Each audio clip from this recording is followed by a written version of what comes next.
प्रस्तुत फिल्म संत रविदास के जीवन गाथा पर आधारित है। ऐसा माना जाता है कि संत रविदास का जन्म वाराणसी के पास तत्कालीन काशी राज्य में मंडुआडीह नामक ग्राम में सन 1400 ईस्वी में माघ पूर्णिमा को रविवार के दिन हुआ था। ओम नमः शिवाय, ओम नमः शिवाय, ओम नमः शिवाय, ओम नमः शिवाय, ओम नमः शिवाय, ओम नमः शिवाय, ओम नमः शिवाय, ओम नमः शिवाय। हे तपस्वी, अपनी आंखें खोलो। हम तुम्हारी तपस्या से अति प्रसन्न हुए। कहो, किस कारण तपस्या कर रहे हो? प्रभु, ये आपकी वाणी है। प्रभु, मुझे अपने कानों पर विश्वास नहीं हो रहा है। हे प्रभु, यदि आपकी वाणी है तो मैं आपकी वाणी सुनकर धन्य हो गया। प्रभु, आप तो अंतर्यामी हैं। आप तो जानते हैं कि मैं संतान विहीन हूँ। बस इसीलिए मैं तपस्या कर रहा था। हे प्रभु, यदि आप मेरी तपस्या और भक्ति से प्रसन्न हैं तो कृपा करके मुझे एक संतान देकर पिता होने का गौरव प्रदान करें। हे तपस्वी, तुम्हारी मनोकामना अवश्य पूर्ण होगी, परंतु उसके लिए तुम्हें एक उपाय करना होगा। उपाय? कैसा उपाय प्रभु? मैं संतान प्राप्ति के लिए हर उपाय करने को तैयार हूँ। तो सुनो, तुम्हें और तुम्हारी धर्मपत्नी को 9 माह तक रविवार के व्रत करने होंगे। व्रत के आखिरी रविवार को तुम्हारे घर एक पुत्र जन्म लेगा। बालक का जन्म रविवार को होने के कारण तुम उसका नाम रविदास रखना। हे तपस्वी, जो बालक तुम्हारे घर जन्म लेगा वो आगे चलकर बहुत महान संत होगा। उसकी कीर्ति सारे संसार में होगी। वो बालक अपने ज्ञान से लोगों का सच्ची भक्ति के प्रति मार्गदर्शन करेगा। बहुत बहुत धन्यवाद प्रभु।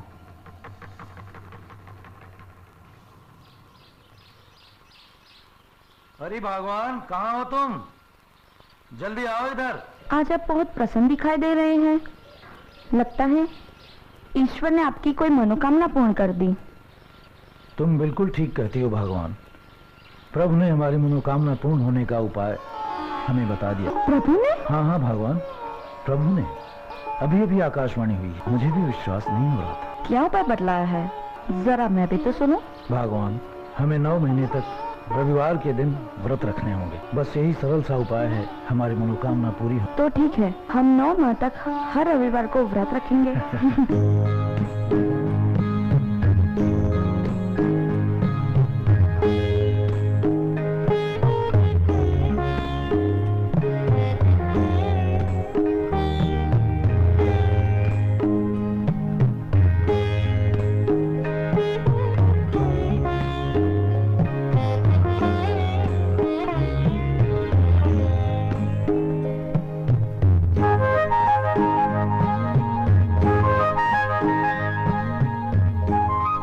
बहन, पता नहीं क्यों मेरा लाल दूध नहीं पी रहा है। तो ठीक से दूध नहीं पिला रही होगी। नहीं बहन, मैंने बहुत कोशिश की।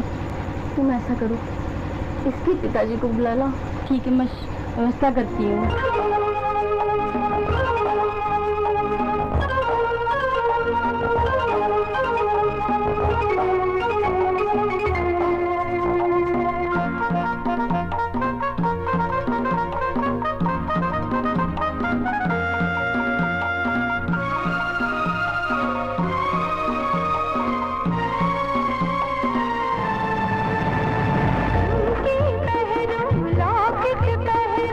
और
क्या बात है भगवान, मुझे इस तरह क्यों बुलाया? सब ठीक तो है ना?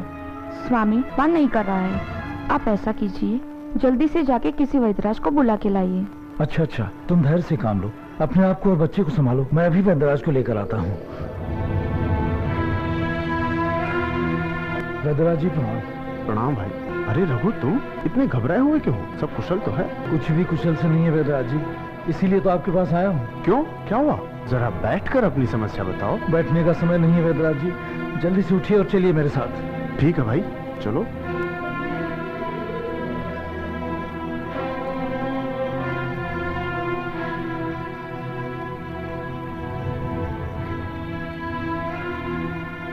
रघु, मेरे हिसाब से बच्चा एकदम स्वस्थ है। वैद्यराज जी, जब आपके हिसाब से बच्चा एकदम ठीक है तो फिर दूध क्यों नहीं पी रहा है? जरा इसका चेहरा देखिए, दूध न पी पाने की वजह से इसका स्वास्थ्य बिगड़ता जा रहा है। वैद्यराज जी, मैं इसकी माँ हूँ, इसके पल पल की खबर मुझे है। आप एक बार दोबारा इसका परीक्षण करके देखिए ना।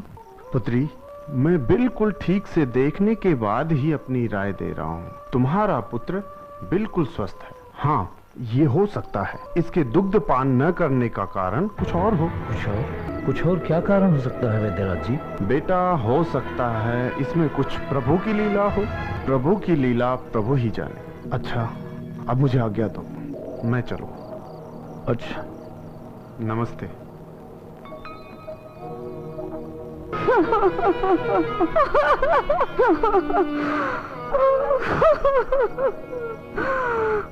हे प्रभु, ये तेरी कैसी लीला है? हमसे कोई पाप हुआ हो तो उसकी सजा हमें दे। हम दुखियार की परीक्षा लेके इस नन्ही सी जान को सजा मत दे। हमसे कोई भूल हुई हो तो हमें सजा देना। मेरे लाल पे तरस खाओ। इस नन्ही सी जान पर तरस खाओ।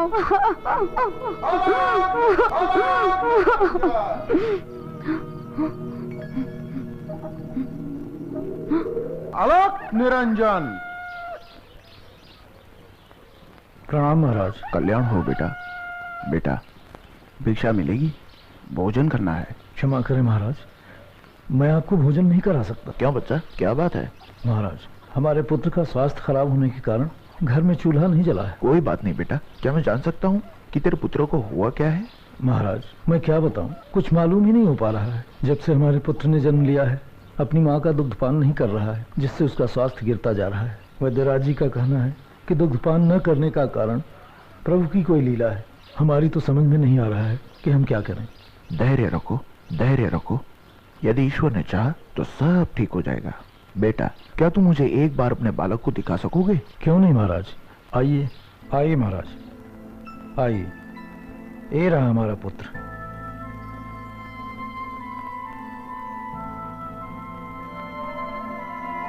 यदि तुम लोगों को बुरा ना लगे तो मैं इस बालक का परीक्षण एकांत में करना चाहता हूँ। कृपा करके तुम लोग बाहर जाने का कष्ट करोगे? परंतु महाराज। पुत्री, यदि तुम्हें हम पर विश्वास है तो जैसा हम कहते हैं वैसा करो। ईश्वर ने चाहा सब ठीक हो जाएगा। आओ भगवान आओ, ज्यादा संकोच मत करो, आओ।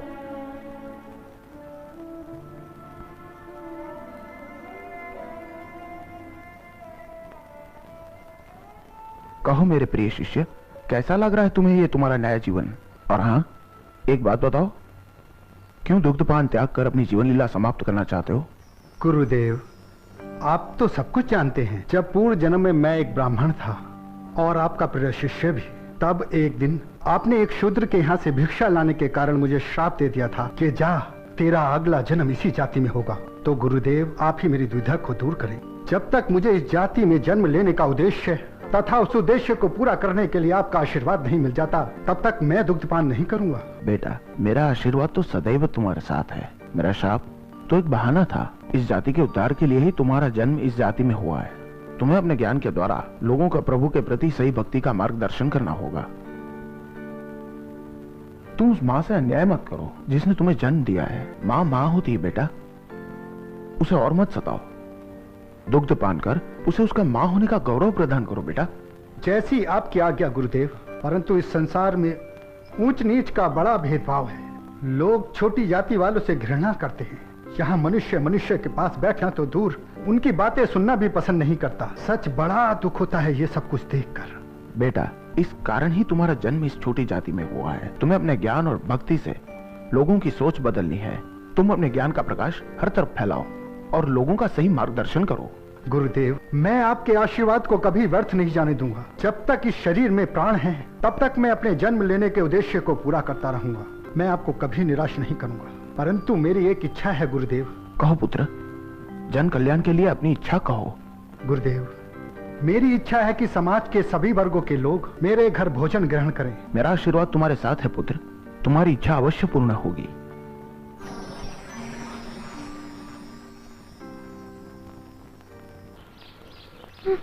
धीरज निरंजन। महाराज, क्या बात है? परीक्षण में इतना समय क्यों लगा? पुत्री, चिंता की कोई बात नहीं। तुम्हारा पुत्र बिल्कुल ठीक है। महाराज, चिंता की कोई बात नहीं है तो मेरा लाल दूध पान क्यों नहीं कर रहा है? अवश्य करेगा पुत्री, लेकिन उसके लिए तुम्हें कार्य करना होगा। आप आदेश कीजिए महाराज। अपने पुत्र की मंगल कामना के लिए हम सब कुछ करने को तैयार हैं। तो सुनो, तुम अपने घर पुत्र होने की खुशी में सभी नगरवासियों को अपने घर भोजन पर आमंत्रित करो। और हाँ, याद करके सभी वर्गों के लोगों को निमंत्रण भेजना। ये आप क्या कह रहे हैं महाराज? ये संभव नहीं है। आपको शायद पता नहीं है कि मैं छोटी जात से और उच्च जात के लोग हमारे यहाँ भोजन करना तो दूर, हमारी बस्ती से गुजरना भी पसंद नहीं करते। और आप कहते हैं कि मैं उनको भोजन पर आमंत्रित करूं। ये कतई संभव नहीं है महाराज। बेटा, तुम निराशावादी की तरह बातें क्यों करते हो? तुम सच्चे मन से प्रयत्न करो, बाकी सब ईश्वर के ऊपर छोड़ दो। महाराज, आप ठीक कहते हैं। आपकी आज्ञा का पालन होगा। अच्छा बेटा, हम चलते हैं। ईश्वर ने चाहा तो सब अच्छा होगा। अलख निरंजन।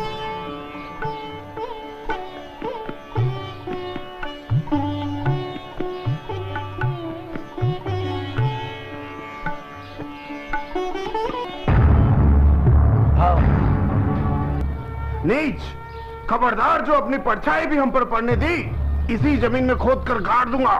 नीच, तूने हमारा धर्म भ्रष्ट कर दिया। तूने ये कैसा माया जाल रचाया है? आप लोग यूं क्रोधित न हो। मैंने कोई माया जाल नहीं रचाया है। मेरे यहाँ पुत्र होने की खुशी में मैंने आप सब लोगों को निमंत्रण भेजा था, जो आप लोगों ने खुशी खुशी स्वीकार कर लिया। आप सब यहाँ अपनी इच्छा से पधारे हैं। खुशी तो दूर की बात, हम तो तुम्हारे यहाँ बाप पे भी नहीं आना चाहते। अब हम तुझे नहीं छोड़ेंगे। ठहरो, यहाँ उपस्थित भद्रजनों, ध्यान से सुनो। तुम सभी वर्ग के लोगों को यहाँ बुलाकर भोजन करवाने की लीला हमारी थी। जिस बालक ने रघु के घर में जन्म लिया है वह बहुत ज्ञानी विद्वान एवं सच्चा ईश्वर भक्त है। वह पूर्व जन्म में संत कुमार नाम का ब्राह्मण था। श्रापवश उसका जन्म रघु के घर हुआ है। उसी की इच्छा थी आप सब लोग एक साथ सभी भेदभाव मिटाकर भोजन करें। बस उसी की इच्छा पूरी करने के लिए हमने ये लीला रची है। इसमें रघु का कोई दोष नहीं है। क्या माया थी ये कुछ पता ही नहीं चला। चलो शीघ्र स्नान करके पवित्र होते हैं। चलो।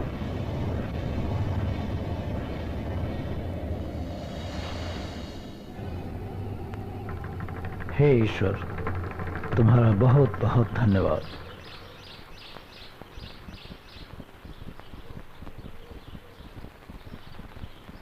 देखो जी, हमारा बेटा अब बड़ा हो चुका है।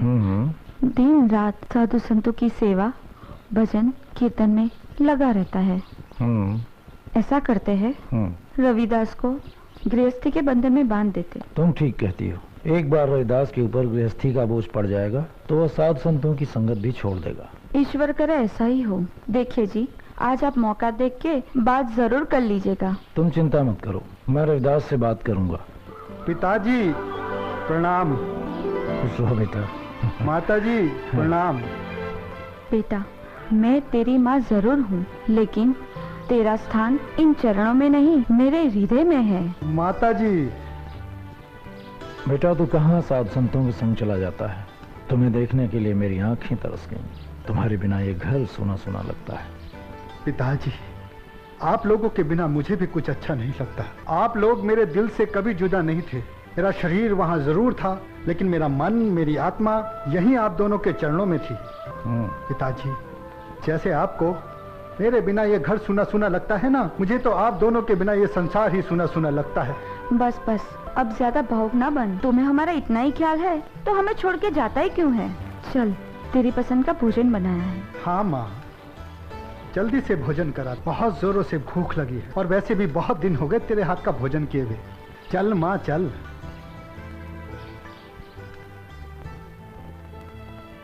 बेटा, अब तुम बड़े हो गए हो। भविष्य के बारे में क्या सोचा है तुमने? पिताजी, साधु संतों की सेवा से मैंने जो ज्ञान प्राप्त किया है, बस उसी से लोगों का सच्ची भक्ति के प्रति मार्गदर्शन करूं। और इस समाज में जाति पाति, छोटे बड़े, ऊंच नीच का भेदभाव है, इसको मिटाने की कोशिश करूंगा और अपने प्रभु राम की सेवा करूंगा। इसका मतलब यह है कि हमारा तुम पर कोई अधिकार नहीं। तुम्हारे जीवन पर साधु संतों और प्रभु राम का ही अधिकार है, जिसे कभी किसी ने देखा तक नहीं। नहीं नहीं पिताजी, ये आप क्या कह रहे हैं? मेरे ऊपर सबसे पहला अधिकार आप लोगों का है। और रही बात प्रभु राम को देखने ना देखने की, तो वो तो सब जगह हैं। उन्हें तो मैं आप में भी देखता हूँ। मगर आप क्यों चिंता करते हैं पिताजी? मेरे भविष्य के बारे में आप लोगों ने जो कुछ भी सोचा है, मैं हर हाल में आपकी आज्ञा का पालन करूंगा। मुझे तुमसे बड़ी उम्मीदें हैं बेटा। देखो रविदास, अब तुम शादी के योग्य हो गए हो। मेरी और तुम्हारी माँ दोनों की इच्छा है कि तुम्हारी शादी करके तुम्हारी गृहस्थी बसा दें। देखो बेटा, इनकार मत करना, लेकिन तुम चाहो तो अपना विचार बता सकते हो। मुझे लगता है आप लोग निर्णय कर चुके हैं, तो फिर विचार की क्या आवश्यकता है? विचार तो निर्णय से पहले किया जाता है। लेकिन पिताजी, मैं आपसे एक बात जरूर जानना चाहूंगा। हाँ, क्यों नहीं, बोलो क्या जानना चाहते हो? पिताजी, क्या मनुष्य जीवन सिर्फ गृहस्थी बसाने के लिए प्राप्त होता है? क्या हमारा समाज और प्रभु के प्रति कोई उत्तरदायित्व नहीं? पिताजी, मनुष्य गृहस्थी के चक्कर में फंसकर प्रभु के उस मकसद को क्यों भूल जाता है जिसके लिए प्रभु ने हमें यह सुंदर शरीर प्रदान किया है? बेटा, तुम्हारी बात बिल्कुल सही है। मनुष्य जीवन केवल गृहस्थी बसाने के लिए नहीं प्राप्त होता है, परंतु उसी प्रभु ने गृहस्थी बसाने की लीला भी रची है, और उसे पूरा करना भी तो हमारा कर्तव्य है। मुझे तो सिर्फ ये पता है कि मुझे हर हाल में आप लोगों की आज्ञा का पालन करना है, और मैं अपने जीते जी आपकी हर आज्ञा का पालन करता रहूंगा। हमें तुमसे यही उम्मीद है बेटा।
पिताजी।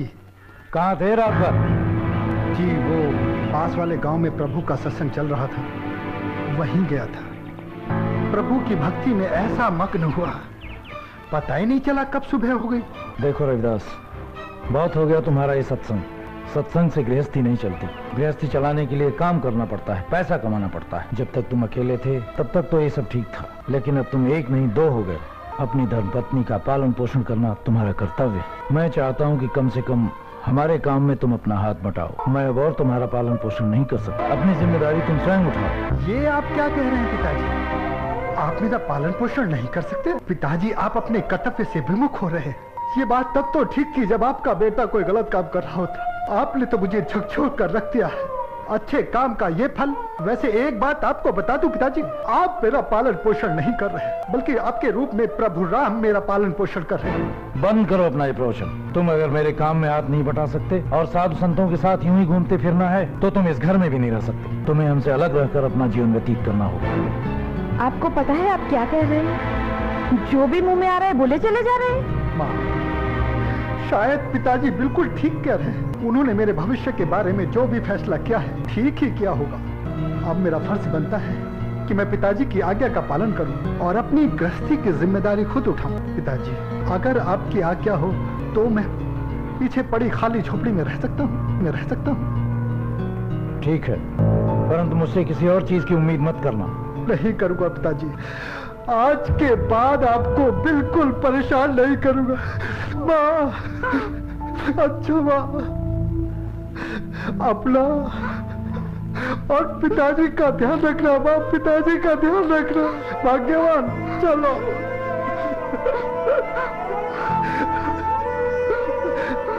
नहीं बेटा, नहीं, हमें छोड़ के मत जा।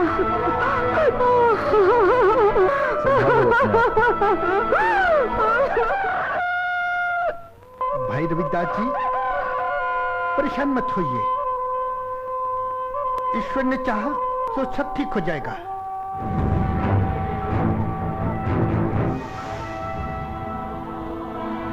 मौसी, मौसी, मौसी, सब ठीक है ना? अरे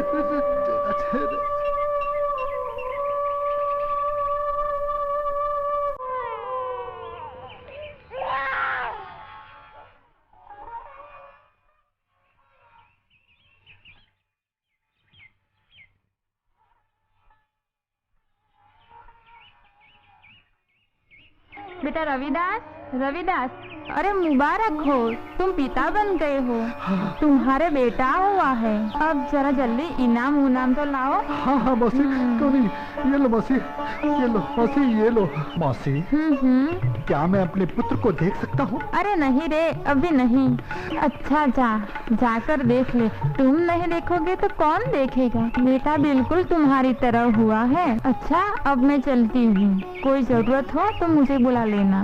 मौसी, मौसी, आपका ये एहसान मैं कभी नहीं भूलूंगा। मौसी, मौसी, आपके इन हाथों से मेरे वंश का जन्म हुआ है। मौसी, बहुत बहुत धन्यवाद मौसी, बहुत। अरे चल पगले, चलती हूँ।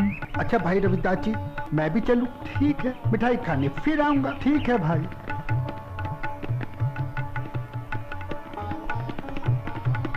तुम दोनों ठीक हो ना भाग्यवान?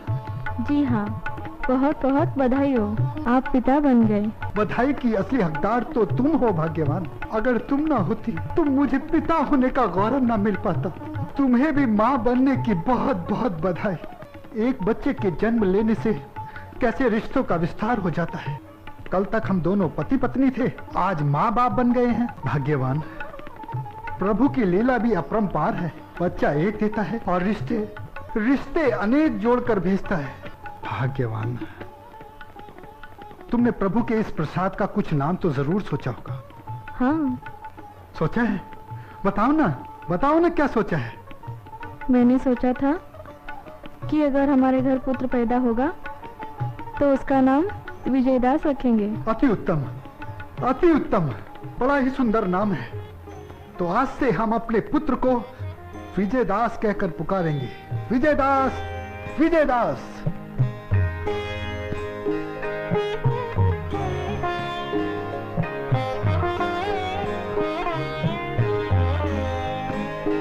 प्रभु जी हम मोरा प्रभु जी, तुम घन बन हम मोरा। जैसे चितवत चांद चकोरा, जैसे चितवत चांद चकोरा प्रभु जी, तुम चंदन हम पानी प्रभु जी, तुम चंदन हम पानी।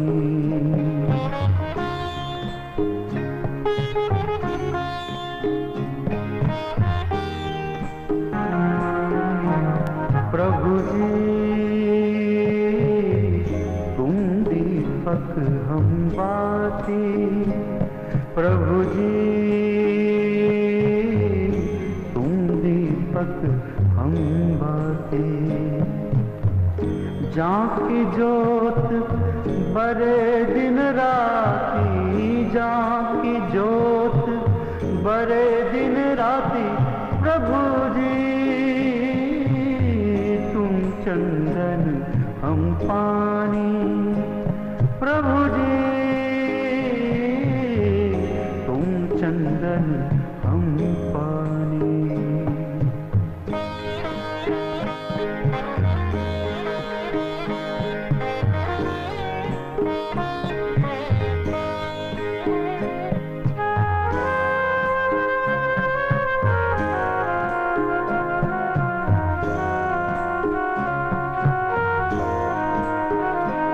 प्रभु जी तुम मोती हम धागा प्रभु जी, तुम मोती हम धागा।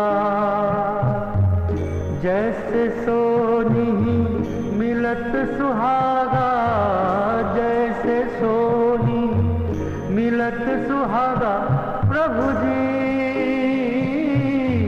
तुम चंदन हम पानी प्रभु जी, तुम चंदन हम पानी।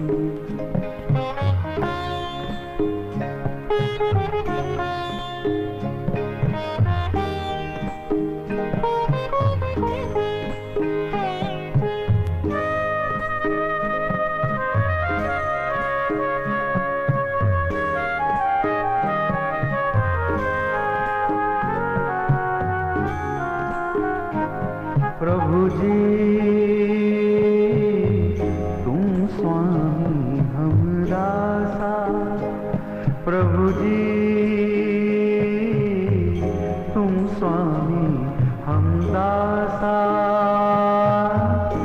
ऐसी भक्ति कर रही दासा, ऐसी भक्ति कर रही दासा प्रभु जी, तुम चंदन हम पानी प्रभु जी, तुम चंदन हम पानी प्रभु जी, तुम चंदन हम पानी।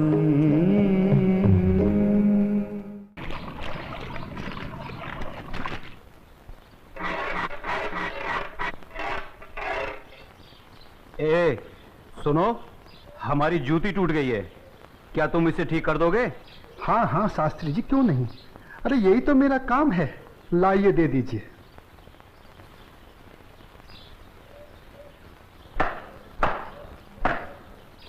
लीजिए शास्त्री जी, आपकी जूती ठीक हो गई।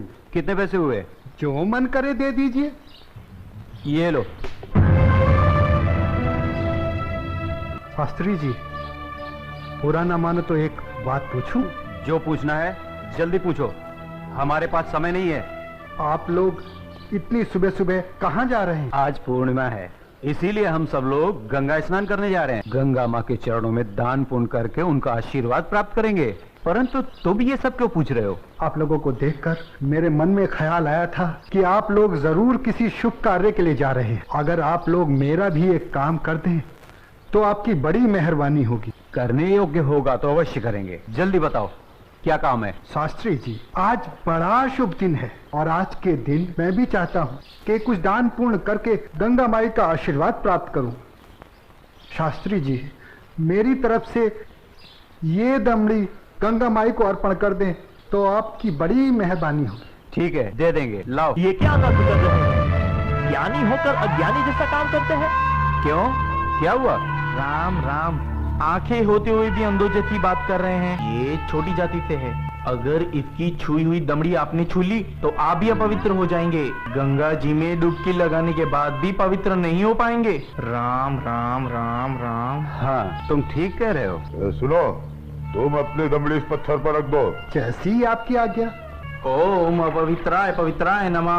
हाँ, अब ठीक है, अब आप इसे छू सकते हैं। ठीक है, चलो। शास्त्री जी, एक प्रार्थना और थी। आप क्या है? शास्त्री जी, अगर गंगा माई स्वयं हाथ बढ़ाकर मेरी ये भेंट स्वीकार करें तभी दीजिएगा, अन्यथा मत दीजिएगा। अगर स्वीकार करें तो बोल दीजिएगा ये तेरे भक्त रविदास ने भेजी है। ठीक है भाई, हम ऐसा ही कर देंगे। चलो चलो चलो, चलो।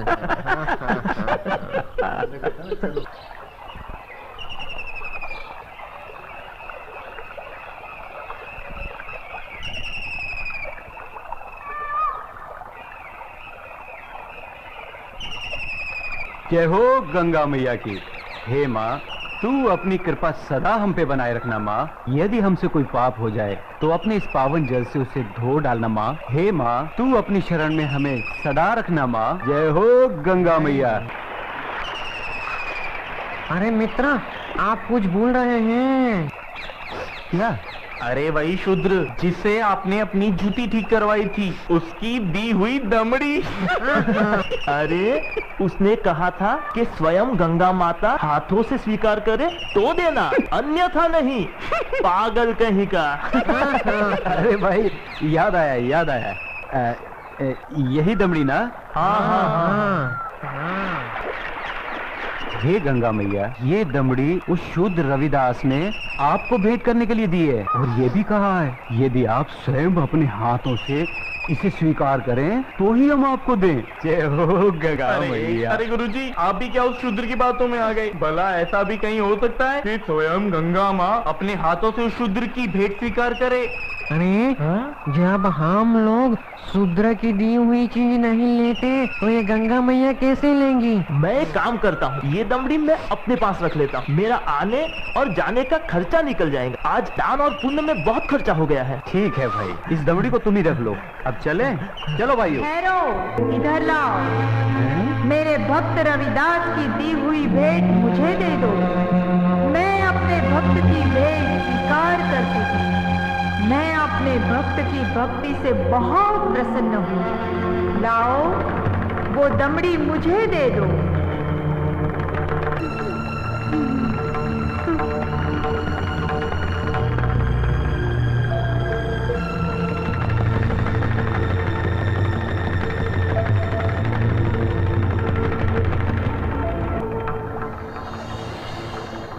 और सुनो, ये कंगन मेरी ओर से मेरे भक्त को दे देना और कहना मैंने उसकी भेंट स्वीकार कर ली।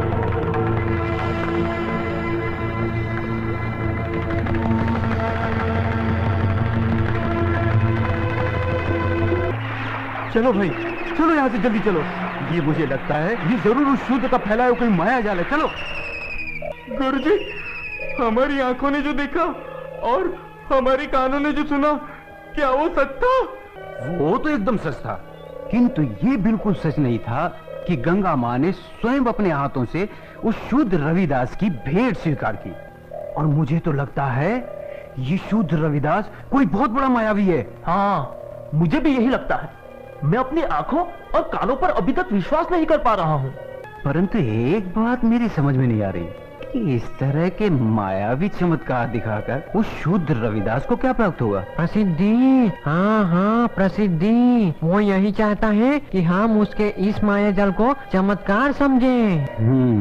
तो आगे की कहानी मेरी पूरी तरह से समझ में आ गई। वो शूद्र यही चाहता है कि उसके इस चमत्कार की चर्चा हम पूरे राज्य में करें, जिससे राज्य के भोले भाले लोग उसे गंगा माँ का सच्चा भक्त समझकर उसकी पूजा करने लगे। आप बिल्कुल सही कह रहे हैं, लेकिन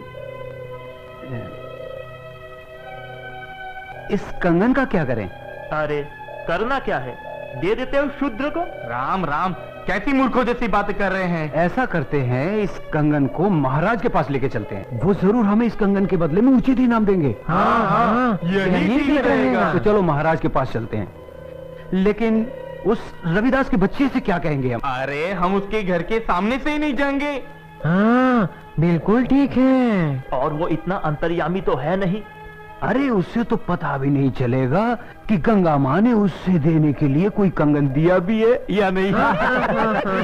और देखो, ये कंगन गंगा माँ ने स्वयं अपने हाथों से हमें दिया है, इसलिए इस कंगन पर सिर्फ और सिर्फ हमारा अधिकार है। तो चलिए, ये तय हुआ कि कल हम सब महाराज के पास चलते हैं। और कल हम सब लोग डी बाबा वाले पेड़ के नीचे मिलते हैं। जय हो डी बाबा की। नहीं विश्वनाथ जी अभी तक क्यों नहीं आए? मुझे तो लगता है कि इनाम के बारे में सोचकर गुरुजी सारी रात सोए ही नहीं होंगे। तो आ गए विश्वनाथ जी, देर से आए पर दुरुस्त आए। क्या बात है भाइयों, आप लोग रात को घर नहीं गए क्या? अगर घर चले जाते तो धनवान कैसे बनते। चलिए जरा जल्दी चलिए, हमें राजमहल पहुंचने में कहीं देर ना हो जाए। चलिए चलिए।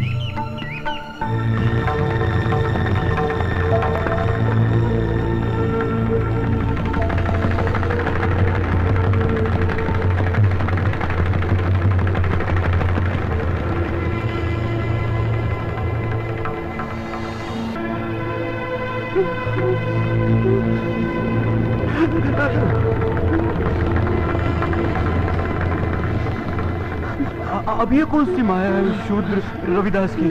गुरुजी, इस पर ध्यान मत दीजिए, पतली गली पकड़िए और निकल लीजिए। हाँ हाँ, चलो शाही बाग तक तो आ गए। गुरुजी, आप ये बार बार पीछे मुड़कर क्या देख रहे हैं? कुछ नहीं, मैं तो देख रहा था अपने वो गुरु हरिशंकर जी कहाँ रह गए। लगता है वो डर गए और घर गए। डरपो कहीं का। चलो महाराज से मिलते हैं। अरे भाई द्वारपाल, हम लोगों को महाराज से अभी मिलना है। अभी सूचना देता हूँ। रुको, पंडित जी के लिए सूचना की कोई आवश्यकता नहीं है, इन्हें महाराज से अभी मिला देते हैं। आइए। चलो भाइयों, चलो।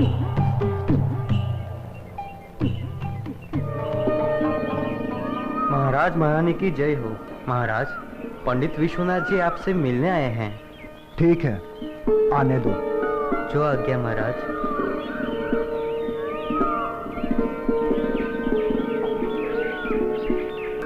महाराज की जय हो। महाराजा काशी नरेश और महारानी को मेरा प्रणाम स्वीकार हो। आप लोग हमसे इतनी सुबह सुबह क्यों मिलना चाहते हैं? महाराज मैं बताता हूँ, हमें हमारी वर्षों की भक्ति से जो फल प्राप्त हुआ है वो हम आपको भेंट करना चाहते हैं। वर्षों की भक्ति का फल?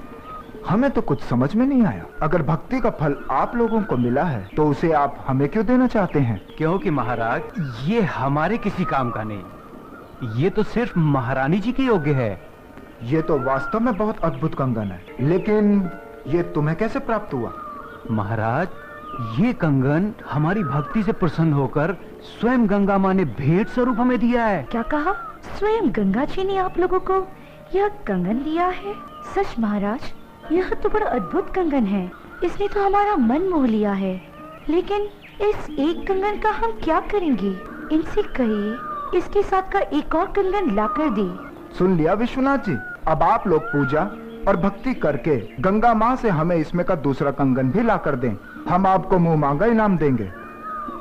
क्षमा करें महाराज, लेकिन इसमें का दूसरा कंगन हम आपको नहीं दे सकते। क्यों नहीं दे सकते? हमारी आज्ञा का उल्लंघन करने की तुम्हारी हिम्मत। असल में महाराज, ये कंगन गंगा माँ ने हमारी भक्ति से प्रसन्न होकर हमें नहीं दिया, बल्कि उस शूद्र रविदास की भक्ति से प्रसन्न होकर उसे भेंट करने के लिए दिया है। क्या कहा? गंगा माँ ने स्वयं ये कंगन रविदास को भेंट करने को दिया है? हमें यकीन नहीं हो रहा। हमें सारी घटना विस्तार से बताओ। बताता हूँ।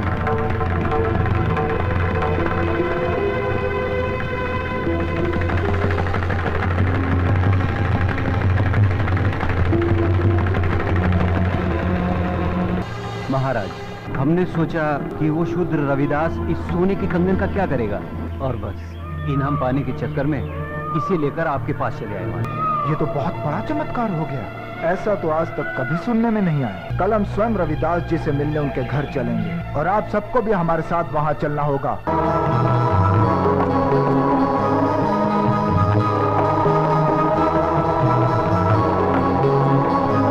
अपनी छाया में भगवन बिठा ले मुझे,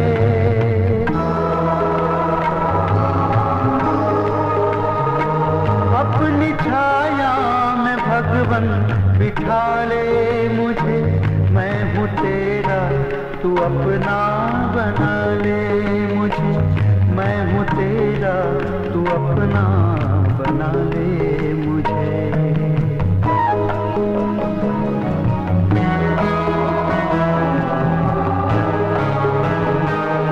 मुझे गम का न गम, न खुशी की खुशी। मुझे गम का न गम, न खुशी की खुशी। है अंधेरा भी मेरे लिए अब रोशनी। भूल जाऊं तो जग से उठा ले मुझे। भूल जाऊं तो जग से उठा ले मुझे। मैं हूँ तेरा, तू अपना बना ले मुझे। मैं हूँ तेरा, तू अपना बना ले मुझे।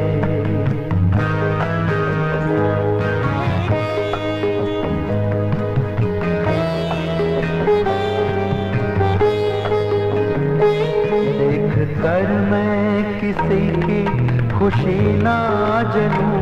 देख कर मैं किसी की खुशी ना जलूं। राह इंसानियत की हमेशा चलूं। मैं जीऊं जब तलक आज़मा ले मुझे। मैं जीऊं जब तलक आज़मा ले मुझे। मैं हूँ तेरा, तू अपना बना ले मुझे।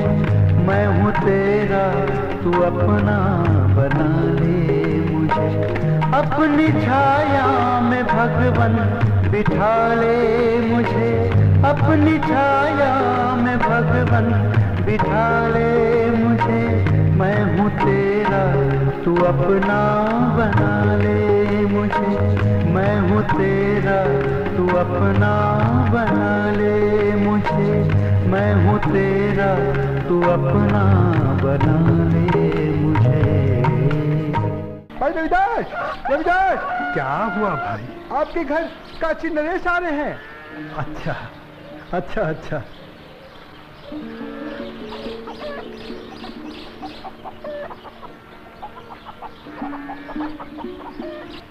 रविदास जी, महाराजा काशी नरेश आपसे मिलने आ रहे हैं।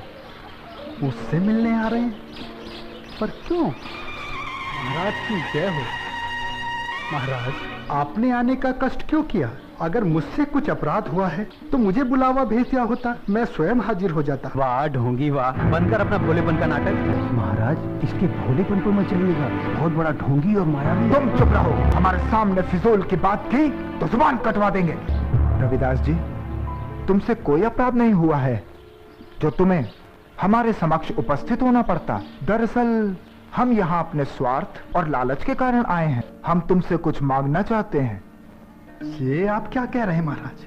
मैं गरीब भला आपको क्या दे सकता हूँ? मैं तो जूते बनाकर चमड़े का छोटा मोटा काम करके बड़ी मुश्किल से अपनी गृहस्थी पालता हूँ। आप तो राजा हैं। आपकी कृपा से तो ना जाने कितने घरों के चूल्हे रोज जलते हैं। रविदास जी, हमें इसमें का दूसरा कंगन चाहिए जो केवल तुम ही हमें दे सकते हो। मैं? इसमें का दूसरा कंगन मांगना हमारी मजबूरी है। इस कंगन ने हमारी महारानी का मन मोह लिया है। ये कैसे संभव है महाराज? भला मैं इसमें का दूसरा कंगन कैसे दे सकता हूँ? ये तो बड़ा मूल्यवान लगता है और मेरी ये हालत आपसे छुपी हुई नहीं है महाराज। रविदास जी, ये कंगन हमें तुम्हारी बदौलत ही प्राप्त हुआ है। मेरी बदौलत आपको ये कंगन प्राप्त हुआ है? महाराज, मैं कुछ समझा नहीं। हम तुम्हें बतलाते हैं। ये कंगन तुम्हारी भक्ति से प्रसन्न होकर स्वयं गंगा माँ ने तुम्हें भेंट स्वरूप इन लोगों के हाथों में दिया था।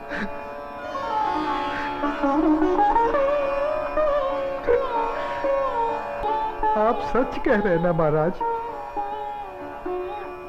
क्या गंगा माई ने मेरी भेंट स्वीकार कर मेरी भक्ति से प्रसन्न होकर ये कंगन भेंट स्वरूप मुझे प्रदान किया था? तेरा लाख लाख शुक्र है गंगा माँ। तेरे इस आशीर्वाद से तेरा ये रविदास भक्त धन्य हो गया माँ, धन्य हो गया। बंद कर अपनी ये नौटंकी। ये तो सब तेरा रचाया हुआ माया जाल है। मैं भला ऐसा किस लिए करूंगा?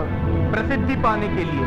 ठहरा छोटी जाति का, तेरा समाज में कोई महत्व तो है नहीं। बस यही सोचकर तूने मायावी चमत्कार किए होंगे ताकि तेरा और तेरी जाति का समाज में कुछ सम्मान हो सके। परंतु तेरा ये सपना कभी पूरा नहीं होगा। अगर तू सचमुच में गंगा माँ का सच्चा भक्त है तो गंगा माँ से दूसरा कंगन इसमें का मंगा ले और महाराज को दे दे। गुरुजी, मायावी चमत्कार एक आध बार होते हैं, बार बार नहीं। महाराज चलिए यहाँ से, यहाँ आपको कुछ हासिल नहीं होने वाला।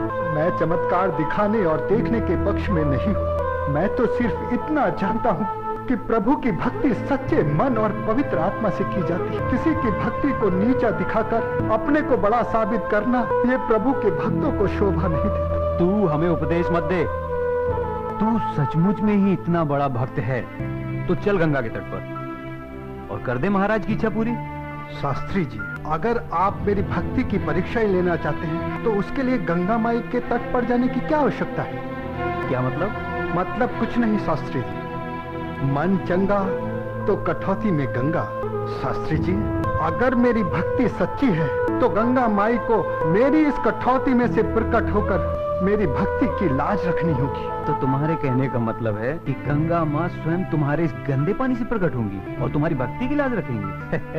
किसी ने सच ही कहा, नीच आदमी हमेशा नीचा ही सोचेगा। तुम अपनी बकवास बंद करो।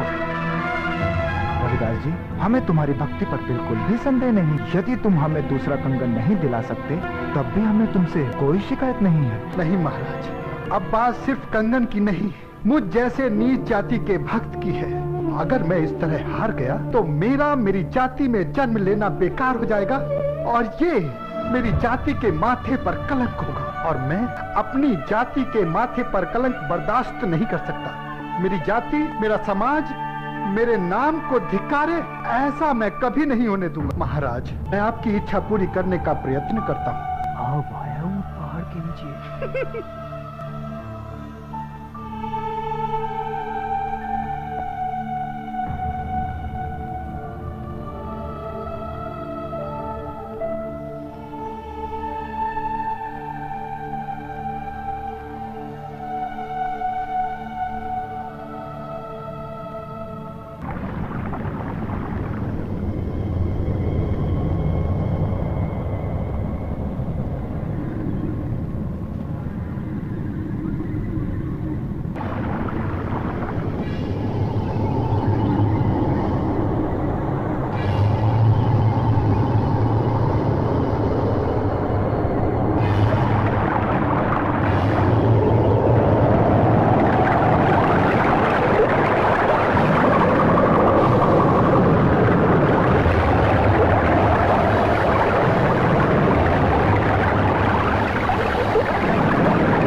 खोलो भक्त रविदास, लो ये कंगन ले लो।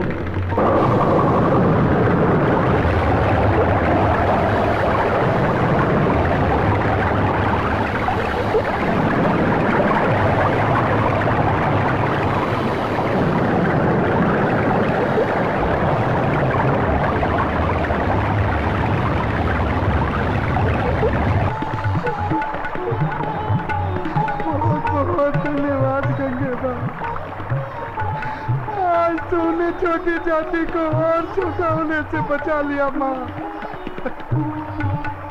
तूने मेरी लाज रख ली माँ, वरना तेरा ये भक्ति रविदास आज किसी को मुंह दिखाने के काबिल न रहता माँ।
अरे जल्दी करो भाग्यवान, बहुत देर हो रही है। हाँ हाँ बस हो गया। पिताजी हम हलवा लेकर कहाँ जा रहे हैं? बेटा आज रामनवमी है, हम प्रभु राम का प्रसाद सारे गांव में बांटेंगे और फिर सत्संग करेंगे। पिताजी मुझे भी मंदिर ले चलो ना, मैं भी भगवान के दर्शन करना चाहता हूँ।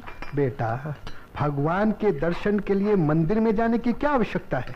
भगवान तो सब जगह है, तुम में, मुझ में, सब में। और वैसे भी बेटा ये समाज बड़ा कठोर है। हम लोगों को छोटी जाति में जन्म लेने के कारण मंदिर में प्रवेश की अनुमति नहीं है। मगर बेटा ये हमारा दुर्भाग्य नहीं, ये इस समाज का दुर्भाग्य है, क्योंकि हमें इस समाज में मिलाए बिना इस समाज का स्वरूप पूरा नहीं हो सकता। मगर तू चिंता मत कर बेटा, अगर तू मंदिर जाकर भगवान के दर्शन करना चाहता है तो मैं तुझे मंदिर जरूर ले चलूंगा। लीजिए तैयार हो गया। कहाँ जा रहे हैं बाप बेटे? अरे भाग्यवान, ये विजयदास मंदिर जाकर भगवान के दर्शन करना चाहता है, बस इसे मंदिर लेकर जा रहा हूँ। चलो अच्छा है, बेटा साथ रहेगा तो बाप को ध्यान तो रहेगा कि घर भी जाना है। अरे तुम चिंता मत करो भाग्यवान, हम लोग समय से लौट आएंगे। चल बेटा।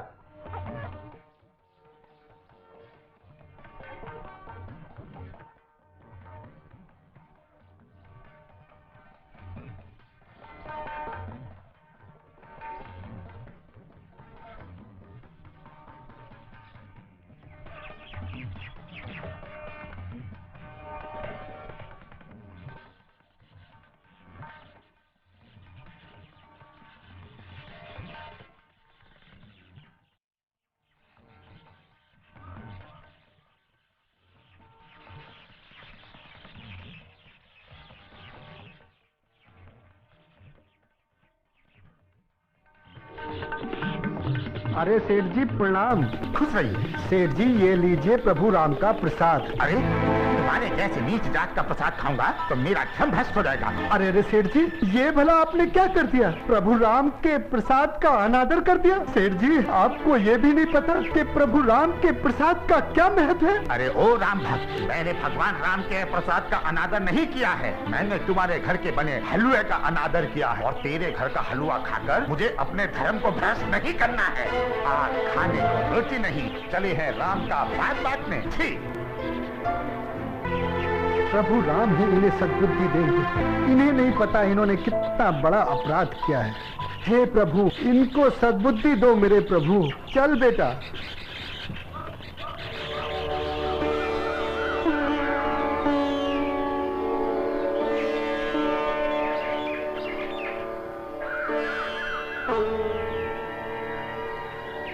जय श्री राम। अरे रविदास यहाँ?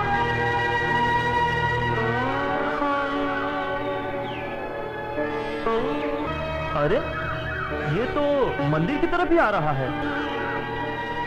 लगता है दर्शन के लिए आ रहा है। क्या एक अछूत का मंदिर में प्रवेश उचित है? नहीं, बिल्कुल नहीं। वही तो, फिर हम क्या करें? हम उसे मंदिर में हरगिज नहीं घुसने देंगे। हाँ। खबरदार, अब आगे एक कदम भी तुमने बढ़ाया तो मुझसे बुरा कोई नहीं होगा।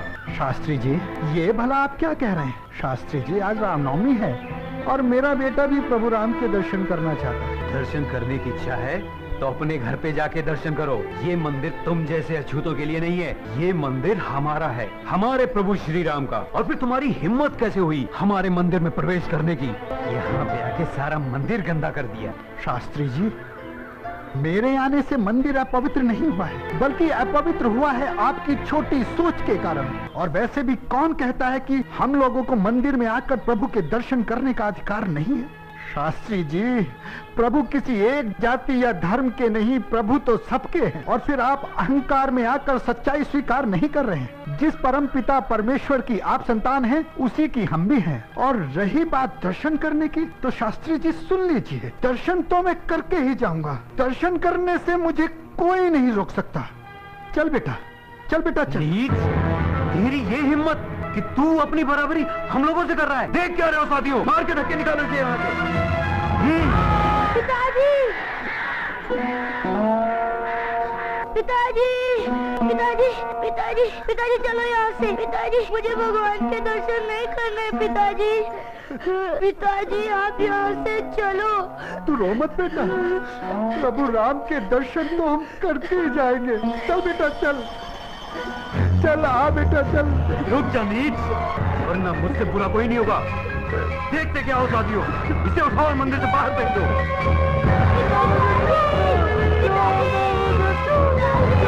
पिताजी को छोड़ दो, पिताजी, पिताजी को छोड़ दो, पिताजी, फेंक दो इसे वहीं पर। ये लड़के, अगर अपने पिता की भलाई चाहता है तो ले जा यहाँ से। पिताजी, चलिए पिताजी, घर चलिए। मुझसे ही आपका अपमान देखा नहीं जाता। पिताजी, पिताजी, घर चलिए। नहीं बेटा, नहीं, ये लोग हमारा अपमान नहीं कर रहे, ये अपमान कर रहे हैं मानवता का, इंसानियत का। और बेटा, आज प्रभु राम को ये साबित करना पड़ेगा कि इन अभिमानियों में और हम में कोई अंतर नहीं। इंसान इंसान सब बराबर है बेटा। तू चिंता मत कर, बैठ जा, तू बैठ जा बेटा।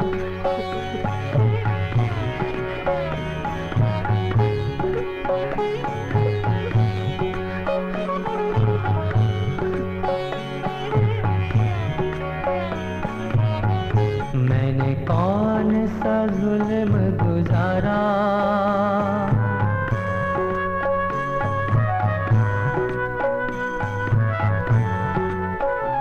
मैंने कौन सा जुल्म गुजारा जो मुझसे किया है किनारा।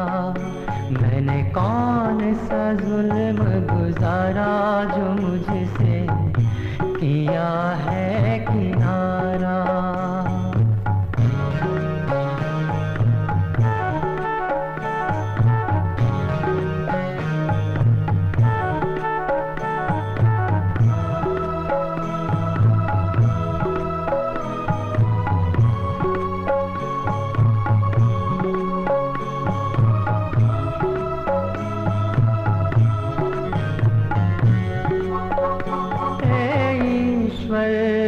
क्या बताऊं अब तुम बिन किसको सुनाऊं। हे ईश्वर क्या बताऊं अब तुम बिन किसको सुनाऊं। मेरा टूट गया है सहारा, मेरा टूट गया है सहारा। अब यहाँ कोई नहीं हमारा। मैंने कौन सा जुल्म गुजारा जो मुझसे किया है किनारा।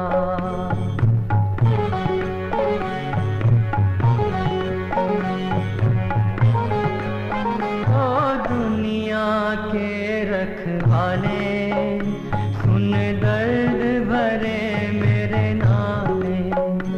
ओ दुनिया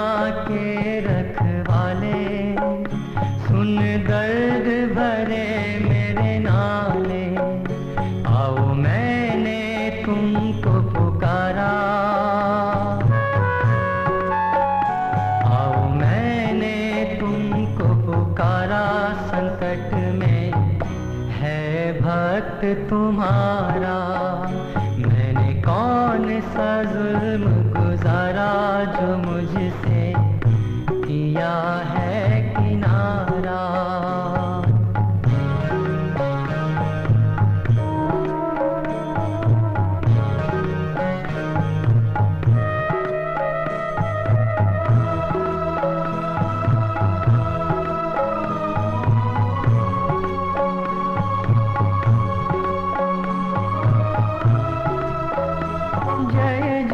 जय जय श्री राम, मेरे बिगड़े बनाओ काम।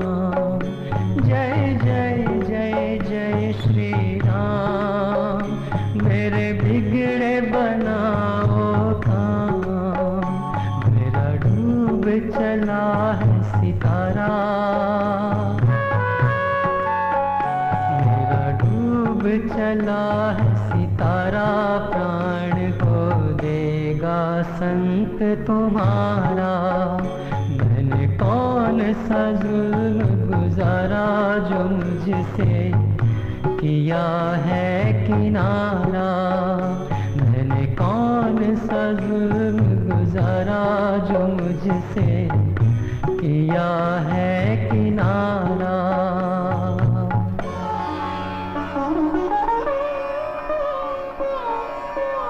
धन्य हो प्रभु, धन्य हो, तेरी लीला अपरंपार है प्रभु, तेरी लीला अपरंपार है। रविदास जी, मुझे क्षमा कर दीजिए। कौन है आप? मैं वही व्यक्ति हूँ जिसने आपके प्रसाद का निरादर किया था, मगर भगवान ने मुझे उसकी सजा दे दी है। जिस घृणा से मैंने आपको अपमानित किया था, आज उसी घृणा की दृष्टि से लोग मुझे देख रहे हैं। चलो अच्छा हुआ, तुम्हें अपनी गलती का एहसास हो गया, और वैसे भी पश्चाताप से बढ़कर कोई सजा नहीं। हे प्रभु, इसको अपनी गलती का एहसास हो गया है, इसको क्षमा कर दो मेरे प्रभु। जाओ, प्रभु राम तुम्हें क्षमा करेंगे। मैं ठीक हो गया, मैं ठीक हो गया, मैं ठीक हो गया, ठीक हो गया, मैं ठीक हो गया, मैं ठीक हो गया। प्रभु राम की जय, रविदास जी की जय। रविदास जी, आप सही मायने में प्रभु जी के सच्चे भक्त हैं। वो लोग अज्ञानी हैं जो आपको पहचान नहीं रहे। मैं तो कुछ भी नहीं, केवल उसका भक्त हूँ। चल बेटा, चल। कोई उपाय कीजिए गुरुजी, यूं हाथ पर हाथ रखकर बैठने से कुछ काम नहीं चलने वाला। यदि इस अछूत को रोका नहीं गया तो वो अपनी मायावी शक्ति दिखा दिखा कर लोगों को अपने वश में कर लेंगे, और ये अंधविश्वासी लोग उसे ईश्वर का सच्चा भक्त समझकर उसकी पूजा करने लगेंगे। और यदि ऐसा हुआ तो लोग हमें धक्के मार मार के राज्य से बाहर निकाल देंगे। मेरे होते ऐसा कुछ नहीं होने वाला, क्योंकि मैंने एक ऐसी योजना बनाई है कि वो शूद्र अपने सारे मायावी चमत्कार दिखाना भूल जाएगा। पर वो योजना क्या है, जरा हम भी तो सुने। तो सुनो, हम महाराज के पास जाएंगे और उनसे कहेंगे कि वो शूद्र अपने आप को सच्चा भक्त बताता है, तो इसका प्रमाण वो राज्य के भरे दरबार में दे। पर क्या महाराज हमारी बात मानेंगे? उस शूद्र ने तो पहले से ही कंगन देकर महाराज को अपने वश में कर लिया है। महाराज को हमारी बात माननी ही होगी, क्योंकि बात जब राज्य, धर्म और प्रजा के हित की हो तो प्रजा की ही बात माननी पड़ती है। पर हम महाराज से कहेंगे क्या? हम महाराज से कहेंगे कि वो शूद्र रविदास अपने झूठे चमत्कार दिखा दिखा कर लोगों को गुमराह कर रहा है, और वो ये सारे चमत्कार हम ऊंची जाति के लोगों को नीचा दिखाने के लिए कर रहा है। और यदि उस अछूत ने अपने आप को सच्चा भक्त साबित कर दिया तो? नहीं, ऐसा बिल्कुल नहीं होगा, क्योंकि चमत्कार कभी कभी होते हैं, बार बार नहीं। और फिर मेरी योजना ही ऐसी है। योजना क्या है महाराज, ये तो बताइए। योजना, हम महाराज से कहेंगे कि प्रभु राम की एक अच्छी मूर्ति सिंहासन पर रखवा दी जाए, और हर भक्त उसको अपनी भक्ति की शक्ति से अपनी ओर पुकारे। जिसके पास वो मूर्ति स्वयं चल के आ जाएगी, वही सच्चा भक्त कहलाएगा। और अगर मूर्ति हमारे पास भी नहीं आई तो?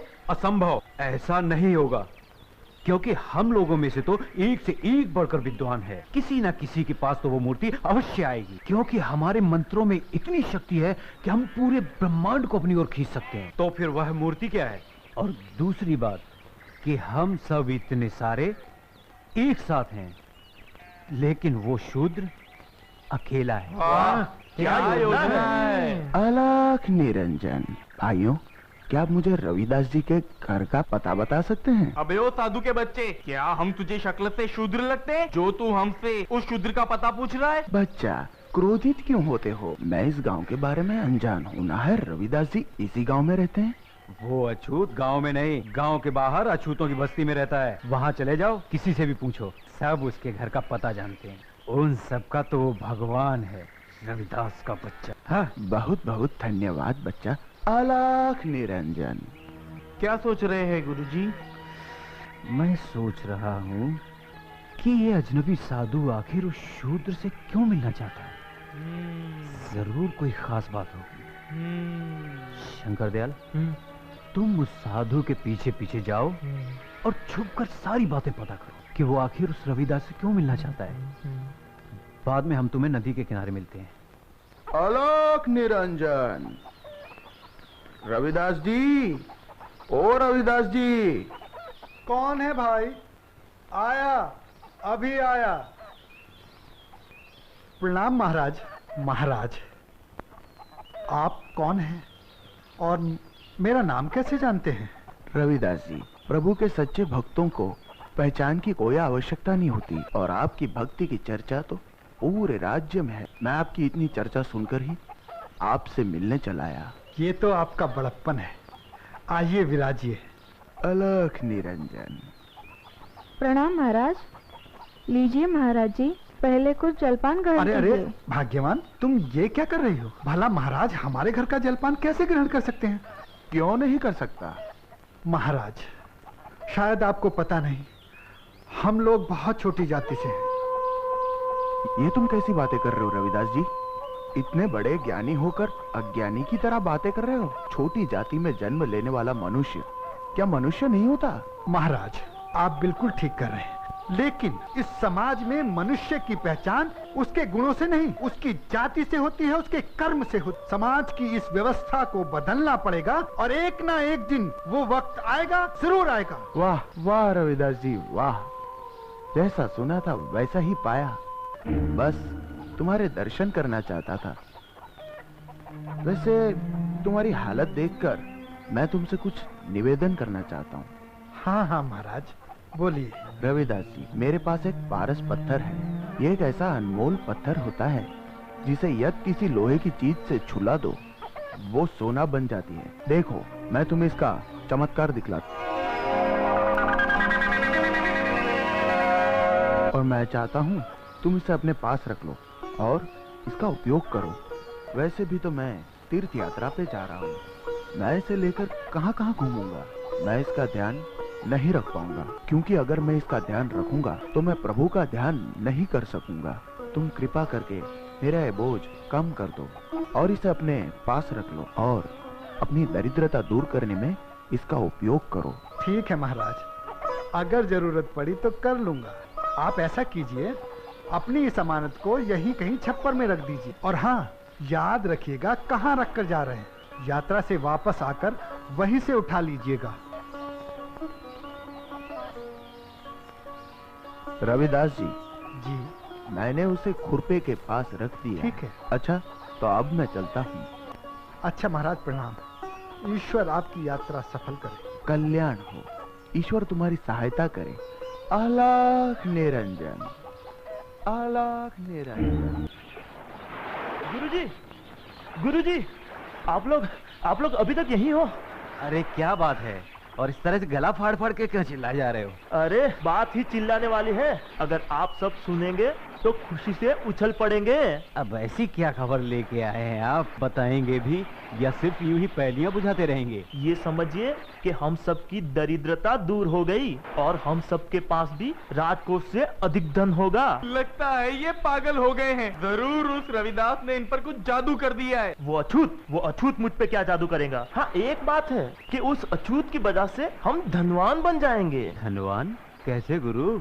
मैं बताता हूँ। वो साधु रविदास को पारस पत्थर देकर गया है और मैं जानता हूँ कि वो कहाँ छिपा कर रखा है। यदि हम चाहे तो एक तीर से दो शिकार कर सकते हैं। वो कैसे गुरु? वो ऐसे कि हम वो पारस चुरा लेंगे। पारस हमारे पास आने से हम धनवान तो बन ही जाएंगे, और वो साधु जब यात्रा से वापस आकर वो पारस रविदास से मांगेगा तो वो चोर साबित हो जाएगा। बेईमान और चोर साबित होने पर लोगों को उसके ढोंगी होने का पता चल जाएगा, और बाकी का काम हम पूरा कर देंगे।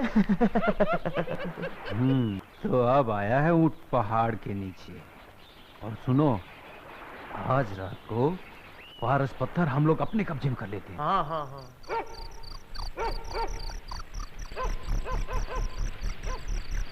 शंकर दयाल, जाओ पारस निकाल लाओ। अभी लाया गुरुजी।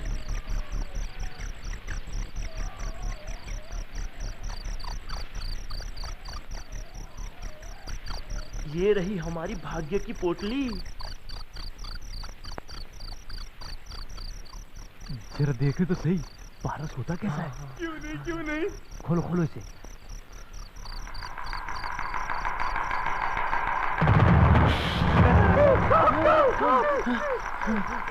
कौन है भाई? कौन है भाई?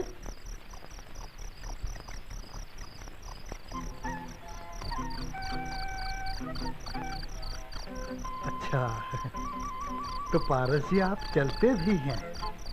देखो भाई, अभी आप कहीं मत जाइएगा, आप किसी की अमानत हैं। वो साधु महाराज आ जाएं, फिर घूम लीजिएगा।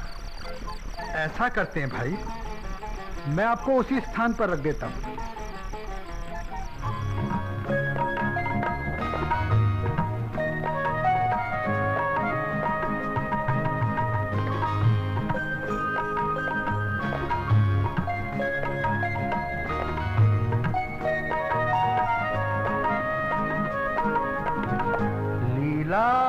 अपरंपार प्रभु जी तेरी गाता सब संसार। लीला अपरंपार प्रभु जी तेरी गाता सब संसार। लीला अपरंपार प्रभु जी तेरी गाता सब संसार।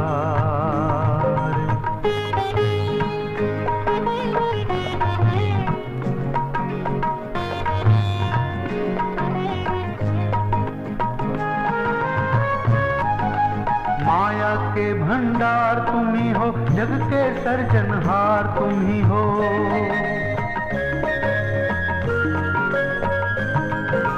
माया के भंडार तुम ही हो, जग के सर्जनहार तुम ही हो। कर्णधार करतार तुम ही हो, अजर अमर साकार। लीला अपरंपार प्रभु जी तेरी गाता सब संसार। पृथ्वी और आकाश गगन में प्रकाश तुम्हारा है हर जन में।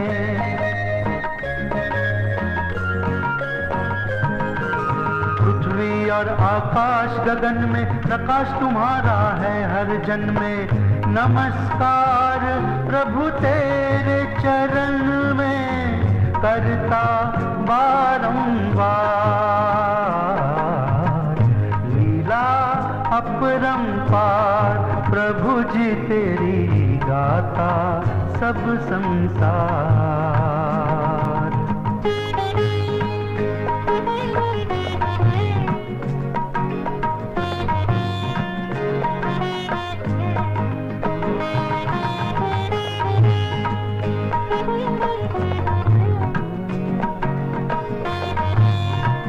पार ब्रह्म हो तुम परित्राता, मुख अविनाशक सुख के दाता।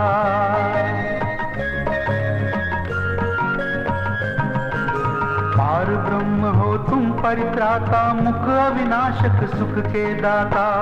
हर जन महिमा तुम्हारी गाता, अजर अमर साकार। लीला अपरंपार।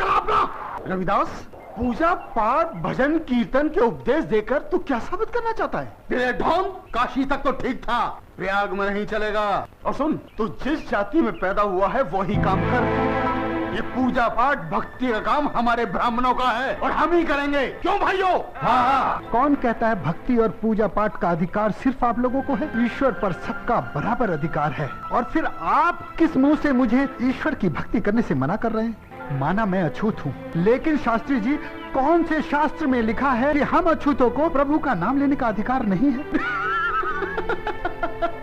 शास्त्र? तू हमें शास्त्र मत सिखा। सदियों से यही चलता आया है कि मनुष्य अछूतों से प्रेम नहीं करते। तो कैसे संभव है कि भगवान तुमसे प्रेम करेंगे? जब हमारे दिल में तुम्हारे लिए जगह नहीं है तो भगवान के दिल में जगह कैसे हो सकती है? क्षमा करना शास्त्री जी, आपको अपनी तुलना ईश्वर से करना शोभा नहीं देता। इससे ही पता चल जाता है आप कितने ज्ञानी हैं। और रही बात प्रभु की भक्ति की, तो मेरा ये मानना है कि जितना अधिकार आप लोगों का है उतना ही हम अछूतों का भी है। हम भी उसी परमपिता परमेश्वर की संतान हैं जिसकी आप लोग हैं। तो ठीक है, तो आज ये बात साबित हो ही जाएगी कि प्रभु का सच्चा भक्त कौन है और पूजा करने का अधिकार किसको है, तुम्हें या हमें? शास्त्री जी, आखिर आप कहना क्या चाहते हैं? मैं आपका मतलब नहीं समझा। विदास, हम अपना अपना सालिग्राम गंगा जी में बहाएंगे। जिस किसी का भी सालिग्राम नदी पर तैरेगा वो ही सच्चा भक्त होगा, वो ही प्रभु का आराधक होगा। क्षमा करे शास्त्री जी, मैं किसी भी तरह की शर्त लगाने के पक्ष में नहीं। जरा आप ही मुझे बताइए कि हम एक दूसरे को छोटा बड़ा साबित करने के चक्कर में प्रभु का इम्तिहान क्यों ले? आप लोग बड़े हैं, बड़े ही रहें। हम लोग छोटे हैं, छोटे ही ठीक हैं। इसमें शर्त लगाने की कोई आवश्यकता नहीं है। लेकिन एक बात जरूर है, हमसे प्रभु की भक्ति करने का अधिकार कोई नहीं छीन सकता। रविदास, आज यह सबके सामने बात साबित होकर रहेगी कि प्रभु किसके हैं और भक्ति करने का अधिकार किसका है। अगर तुम ये बात साबित नहीं कर पाए तो याद रखना, आज के बाद भक्ति मत करना और अपनी जाति वालों को भी भक्ति करने से रोकना। क्या बोले? मैं और मेरे भाई लोग प्रभु का नाम लेना छोड़ दें? ऐसा कभी नहीं होगा शास्त्री जी। मैं इस पक्ष में बिल्कुल नहीं था कि कोई इम्तिहान दूं। लेकिन बात अगर मेरी जाति की होने लगी है तो सुन लीजिए, मेरे जीते जी ऐसा हरगिज नहीं होगा। अगर किसी दिन ऐसा हुआ तो मैं अपने आप को मृत्यु दंड दे दूंगा। शास्त्री जी, चलिए, जिस तरह का भी इम्तिहान लेना चाहते हैं ले लीजिए। तो निकालो अपना शालिग्राम और चलो तट की ओर। परंतु मेरे पास तो शालिग्राम नहीं। अगर आप लोग अनुमति दें तो मैं किसी भी पत्थर को शालिग्राम मानकर तैरा दूं। चलो ठीक है, किसी भी पत्थर को शालिग्राम मानकर गंगा जी में तैरा दो। चलो तट पर। चलिए।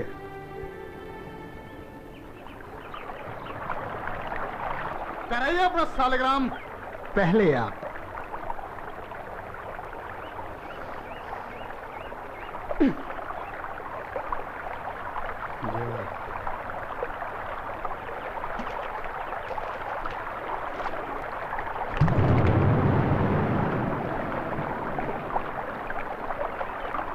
हे ईश्वर, मेरी भक्ति की लाज रखना।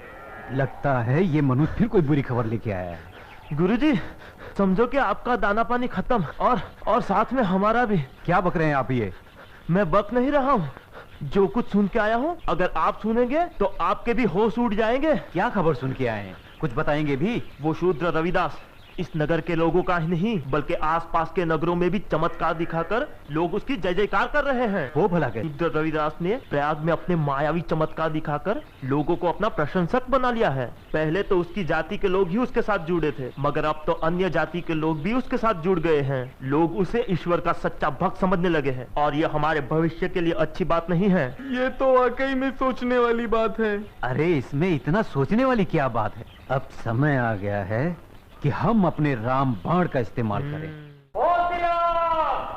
महाराज काशी नरेश दरबार में पधार रहे हैं।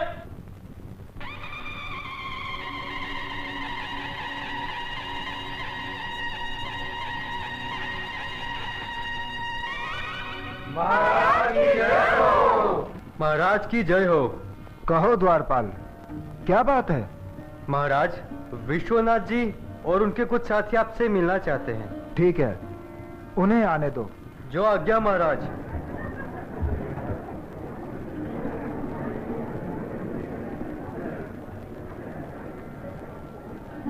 महाराज की जय हो। कहिए विश्वनाथ जी, आप लोग हमसे क्यों मिलना चाहते हैं? महाराज, आज हम आपसे ये जानने के लिए आए हैं कि हम लोगों को आपके इस राज्य में रहने का अधिकार है या नहीं। क्यों नहीं है विश्वनाथ जी? और वो कौन है जो आप लोगों को राज्य से निकालना चाहता है? क्षमा करें महाराज, यदि हमने उसका नाम बताया तो आप बुरा मान जाएंगे, क्योंकि वो आप ही का सर चढ़ाया हुआ है। कौन है हमारा सर चढ़ाया हुआ? जरा हमें भी तो पता चले। वो शूद्र रविदास। विश्वनाथ जी, ये आप क्या कह रहे हैं? उस दिन हमने और आपने स्वयं अपनी आंखों से देखा कि रविदास जी ईश्वर के कितने बड़े भक्त हैं। प्रभु की भक्ति के अलावा उन्हें दूसरी किसी चीज में कोई रुचि नहीं है। वो भला क्यों चाहेंगे कि आप लोग इस राज्य में ना रहें? क्षमा करें महाराज, रविदास जो दिखता है वो है नहीं। अरे वो कोई प्रभु का सच्चा भक्त नहीं है। वो तो केवल मायावी चमत्कार करता है एवं काला जादू दिखाता है, और इस बात को हम पूरे दरबार के सामने साबित भी कर सकते हैं महाराज। और यदि नहीं कर पाए तो? महाराज, अगर हम ये बात साबित नहीं कर सके तो अपनी हार मान लेंगे और उस शूद्र रविदास को पालकी में बिठाकर पूरे नगर में घुमाएंगे, और अगर वो हार गया तो उसे भी यही करना होगा महाराज। साथ ही उसे राज्य छोड़कर हमेशा हमेशा के लिए यहाँ से जाना होगा महाराज। ठीक है, हमें तुम्हारा प्रस्ताव मंजूर है। अब ये भी बता दो, तुम किस प्रकार अपनी बात सच साबित करोगे? महाराज, पहले उस रविदास को इस राजसभा में बुलवाया जाए और आगे की सारी बात हम उसकी उपस्थिति में ही आपको बताएंगे। ठीक है। मंत्री जी, पूरे सम्मान के साथ रविदास जी को हमारे दरबार में शीघ्र उपस्थित कीजिए और उनसे कहना यह हमारा हुक्म नहीं, हमारी प्रार्थना है। जो आ गया महाराज। संत रविदास की जय हो। कहिए, आपने आने का कष्ट कैसे किया? रविदास जी, महाराज ने आपको दरबार में बुलाया है। महाराज ने मुझे दरबार में बुलाया है? सच मेरे लिए आज बड़े सौभाग्य का दिन है। चलिए भाग्यवान, मैं जरा महाराज के दर्शन करके आता। पर आप लौटेंगे कब तक? अरे जल्दी लौट आऊंगा भाग्यवान। चलिए चलिए जल्दी से।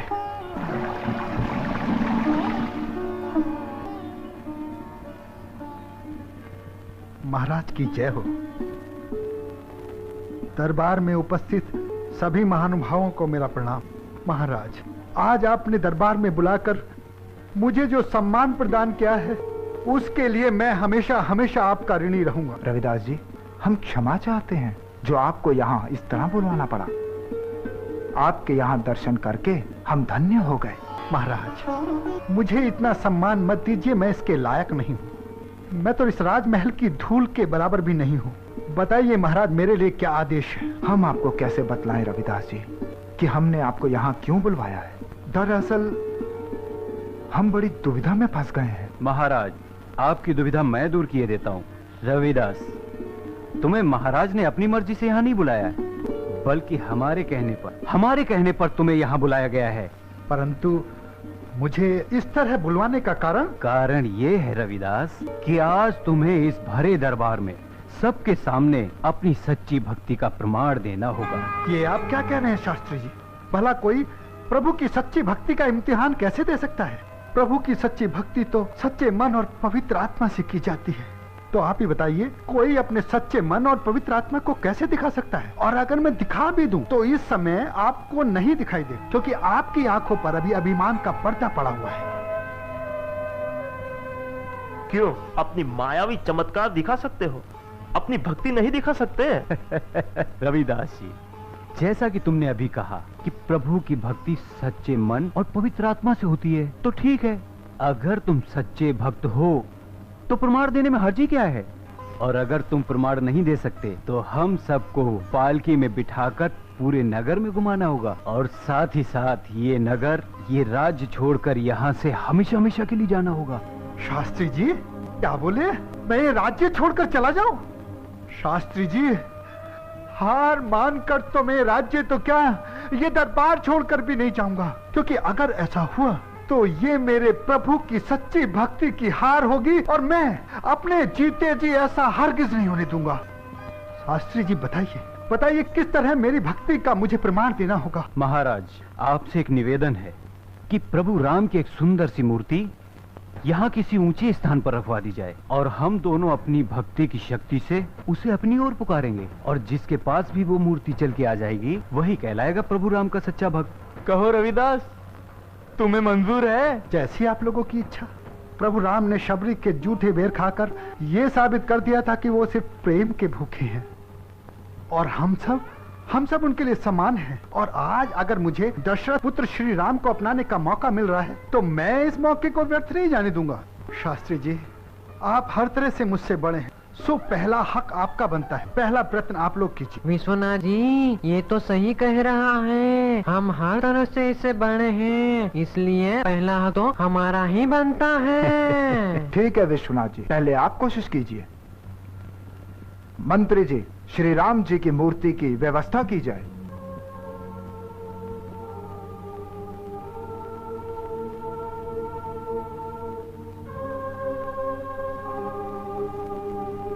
विश्वनाथ जी, अब आप लोग अपना प्रयत्न प्रारंभ करें। हे प्रभु, हमारे पास आ जाइए। आ जाइए ना प्रभु जी, हमारे पास आ जाइए, आ जाइए। हे प्रभु, मैंने जीवन भर आपकी सेवा की, हमारी लाज बचा लो प्रभु। हे प्रभु, हमारे पास आकर बता दो कि हम ही आपके सच्चे भक्त हैं और आप हमारे श्री राम हैं। हे प्रभु, हमारे पास आकर ढोंगी और मायावी लोगों का मुंह काला कर दीजिए। हे प्रभु, एक बार आ जाइए प्रभु, आ जाइए प्रभु, एक बार आ जाइए प्रभु, आ जाइए प्रभु। हे प्रभु, आ जाओ प्रभु। हे प्रभु, हे प्रभु श्री राम, हम आपके सच्चे भक्त हैं। हे प्रभु श्री राम, आ जाइए। हे प्रभु, आ जाइए प्रभु, हम आपके सच्चे भक्त हैं प्रभु, आना ही होगा आपको। हे प्रभु, हमारी लाज बचानी होगी आपको, आ जाइए प्रभु। हे प्रभु, हे प्रभु श्री राम, आज आपको हमारी लाज बचानी होगी प्रभु, आज आपको आना ही होगा, आ जाइए प्रभु। विश्वनाथ जी, आपका प्रयत्न पूरा हो गया या अभी भी कुछ बाकी है? नहीं महाराज, हो गया। अब आप कोशिश कीजिए रविदास जी, हमें पूरी उम्मीद है कि आपकी भक्ति हमारा विश्वास कम नहीं होने देगी। महाराज, जैसी आपकी आज्ञा। अब तो आपकी और मेरी लाज प्रभु राम जी के ही हाथों में है।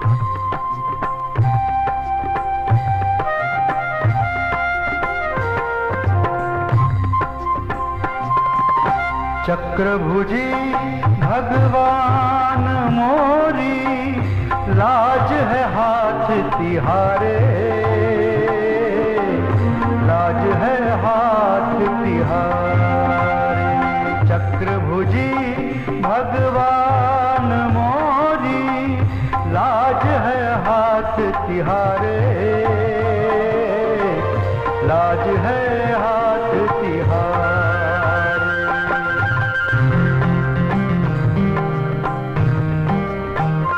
जब जब पीड़ पड़ी है मुझ पर, आकर करी है सहाई तूने।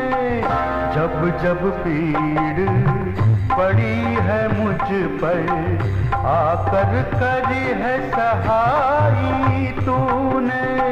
प्रकट हो गए एक क्षण में प्रभु, मेरी लाज बचाई है। और बिगड़े काज सवारे, लाज है हाथ तिहारे, लाज है हाथ तिहारे, लाज है हाथ तिहारे, लाज है हाथ तिहारे।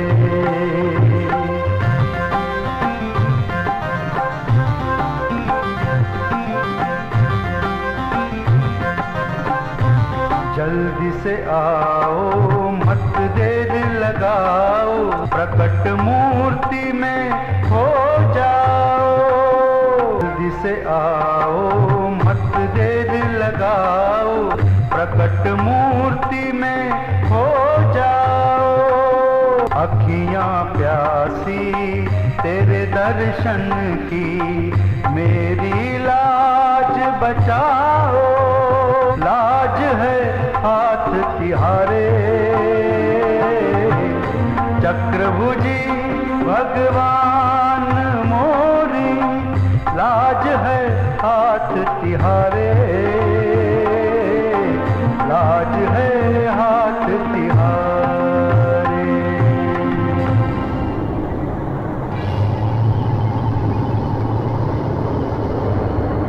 संत रविदास जी की जय। प्रभु श्री राम जी की जय। संत रविदास जी की जय। प्रभु श्री राम जी की जय। संत रविदास जी की जय। प्रभु श्री राम जी की जय। संत रविदास जी की जय। प्रभु श्री राम जी की जय। संत रविदास जी की जय। प्रभु श्री राम जी की जय।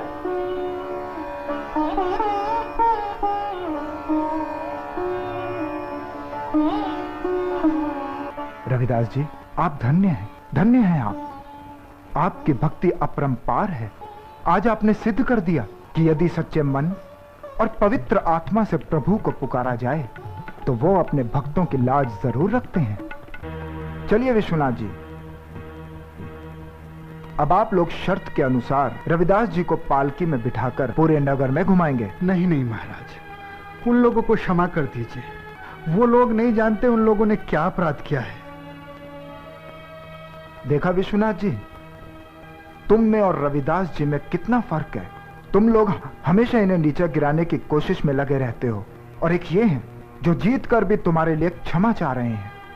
अगर वास्तव में तुम लोग अपने किए पे पछता रहे हो तो अब भी वक्त है, क्षमा मांग लो इनसे। रविदास जी, हमसे बहुत बड़ा पाप हो गया है।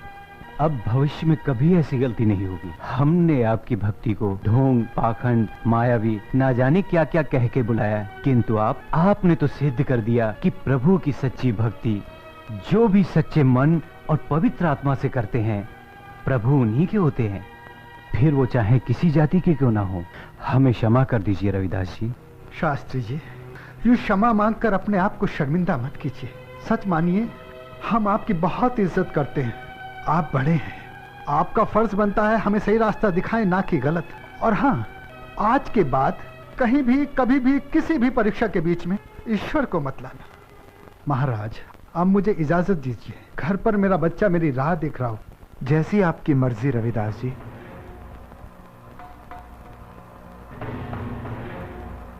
संत रविदास जी की जय। संत रविदास जी की जय। संत रविदास जी की जय।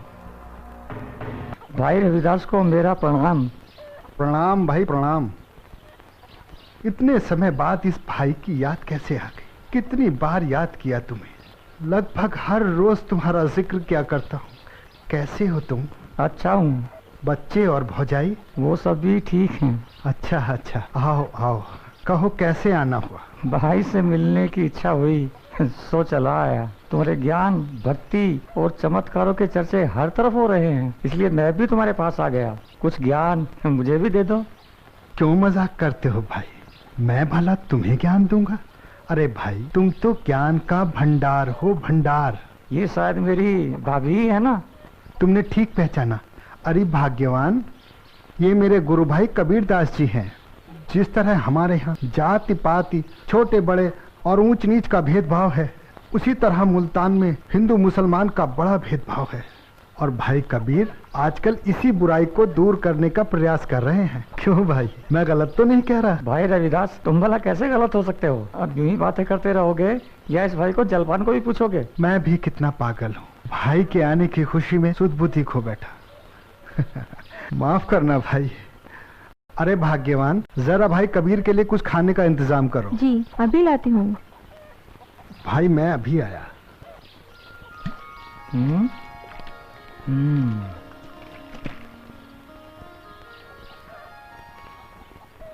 लो भाई, जब तक तुम्हारी भाभी तुम्हारे लिए खाने के लिए कुछ लाए, ये जल पीकर अपनी आत्मा को शांत कर लो।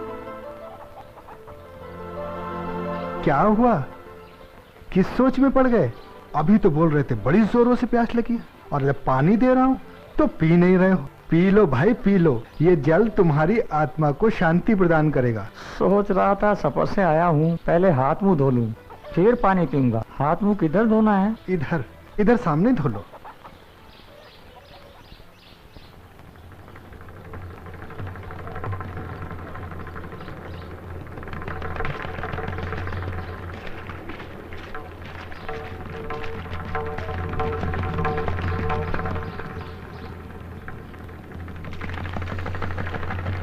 अच्छा भाई, अब मुझे आज्ञा दो। अरे ऐसे कैसे जाने दूंगा? थोड़ा कुछ खा लो, विश्राम कर लो, फिर चले जाना। नहीं भाई, देर हो चुकी है, घर पे बेटी अकेली है। जैसी तुम्हारी इच्छा। बात अगर बिटिया की है तो जोर जबरदस्ती नहीं करूंगा, लेकिन जब भी इधर से गुजरो मिले बिना मत जाना। जरूर जरूर। अच्छा भाई, कपड़े धो रही हो बेटी? जी पिताजी, बड़ी देर कर दी आपने आने में। हाँ वाकई में देर तो बहुत हो गई, पर छोड़ बेटी, मुझे बहुत जोरों की भूख लगी है, कुछ खाने के लिए दे दे। पिताजी, आप तो अपने गुरु भाई रविदास जी के यहाँ मिलने गए थे, तो क्या उन्होंने आपकी आवभगत नहीं की? ऐसी बात नहीं है बेटी, उन्होंने तो बहुत ही आग्रह किया, पर मैंने ही कुछ नहीं खाया पिया। कोई बात नहीं पिताजी, आप स्नान कर लीजिए। स्नान करने से आपकी सारी थकान दूर हो जाएगी। तब तक मैं आपके लिए खाना बना लूंगी। ठीक है बेटी, ठीक है।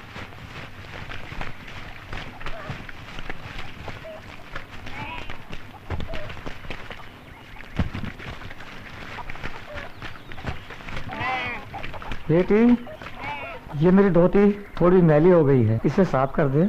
जी पिताजी। हाँ, मैं नहाकर आता हूँ। जी।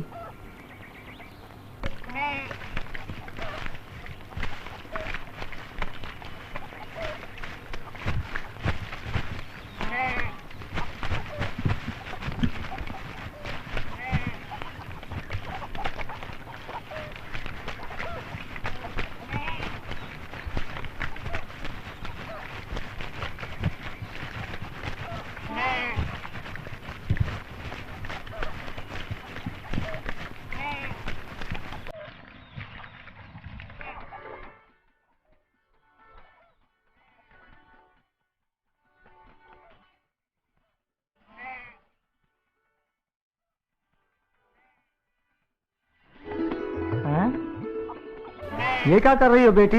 मैंने तुम्हें कपड़े धोने के लिए दिए थे और तुम इसे मुंह से साफ कर रही हो। पिताजी, आपकी धोती पर कुछ मिट्टी के दाग लगे हुए थे और जब मैं इसे धोने गई तो ये दाग धुले ही नहीं। तो मैंने सोचा क्यों ना इस दाग को अपने मुंह से साफ कर दूं। पर पिताजी, जैसे ही मैंने दाग वाली धोती मुंह में डाली, पिताजी, मेरे सामने रविदास जी की छवि प्रकट हो गई पिताजी। और जैसे जैसे मैं इस धोती को चूस रही हूँ पिताजी, मुझे आत्मज्ञान की प्राप्ति हो रही पिताजी। मुझे आत्मज्ञान की प्राप्ति हो रही पिताजी। मेरी आत्मा शांत हो गई पिताजी। मेरी आत्मा शांत हो गई पिताजी। गुरु रविदास जी बहुत ज्ञानी संत है पिताजी। किस सोच में पड़ गए? पी लो भाई, पी लो, ये जल तुम्हारी आत्मा को शांति प्रदान करेगा। तू बड़ी किस्मत वाली है बेटी, तू बड़ी किस्मत वाली है। मैं भागा, मुझे अमृत मिला, मैं उसे गंदा पानी समझकर गिरा दिया। उसी पानी का इस धोती पर दाग पड़ा जिससे तुझे ज्ञान शक्ति प्राप्त हुई। मैं कितना भागा हो। बहन कमली, प्रणाम। लेकिन आप कौन? हाव भाव से तो आप कहीं की राजकुमारी लगती है। बिल्कुल सही पहचाना तुमने।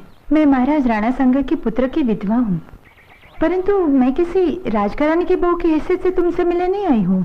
इतने बड़े राजघराने की बहू को मेरे पास आने की जरूरत कैसे आन पड़ी? बहन, मैं अपना संपूर्ण जीवन प्रभु भक्ति में व्यतीत करना चाहती हूँ। मुझे ऐसे गुरु की तलाश है जो प्रभु भक्ति में सही सही मार्गदर्शन कर सके। मैं तुम्हारे भक्ति ज्ञान की चर्चा सुनकर ये सोचकर तुम्हारे पास आई हूँ कि शायद तुम मेरी कुछ मदद कर सको। क्या तुम मुझे बता सकती हो कि तुम्हें आत्मज्ञान किस गुरु की कृपा से प्राप्त हुआ? मुझे आत्मज्ञान गुरु रविदास जी की कृपा से प्राप्त हुआ है। संत रविदास जी के बारे में सुना तो बहुत है, परंतु आज तक उनके दर्शन का सौभाग्य प्राप्त नहीं हो सका। बहन, क्या तुम संत रविदास जी से मेरी भेंट करा सकती हो? जी, मैं स्वयं आज तक गुरु जी से नहीं मिली, पर उनसे मिलने की बहुत चाहत है। तो फिर तुम्हें आत्मज्ञान कैसे प्राप्त हुआ? तुम मुझे बता सकती हो? मेरे पिताजी और गुरुजी आपस में गुरु भाई है। एक बार मेरे पिताजी गुरुजी से मिलने उनके घर पे गए।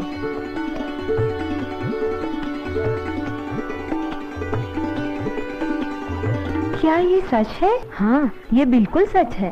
वाह, ऐसे ज्ञानी संत के दर्शन की मुझे बहुत जिज्ञासा हो रही है। बहन, तुम कुछ भी करो, कैसे भी करो, उस ज्ञानी संत के दर्शन मुझे अवश्य करा दो।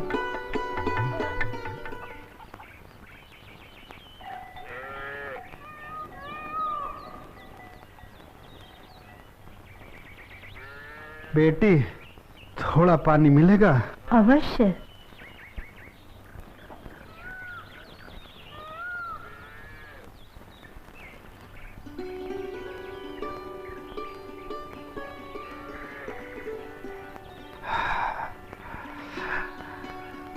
ईश्वर तुम्हारी मनोकामना पूरी करे। अरे गुरुजी, तुम कौन हो पुत्री, और मुझे गुरु कहकर क्यों पुकार रही हो? गुरुजी, मैं आपके गुरु भाई कबीरदास जी की पुत्री हूँ। अरे अरे, तुम कबीरदास की पुत्री कमाली हो। रविदास जी,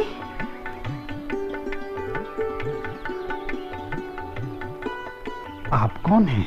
गुरुजी, मेरा नाम मीरा है। मैं महाराज राणा सांगा के पुत्र की विधवा हूँ। मैं आप ही की तलाश में बहन कमली के पास आई थी, परंतु ये तो मेरा सौभाग्य है कि आप स्वयं यहाँ आ गए। आपको मेरा प्रणाम। आप किस कारण मुझसे मिलना चाहती थी? गुरुजी, मैं अपना सारा जीवन प्रभु भक्ति में बिताना चाहती हूँ। मुझे ऐसे गुरु की तलाश थी जो मेरा सही मार्गदर्शन कर सके। क्या आप मेरी सहायता करेंगे? मेरा मतलब है, क्या आप मेरे गुरु बनकर मेरा मार्गदर्शन करेंगे? मैं भला आपका क्या मार्गदर्शन करूँगा? आप तो स्वयं श्री कृष्ण की इतनी बड़ी भक्त हैं।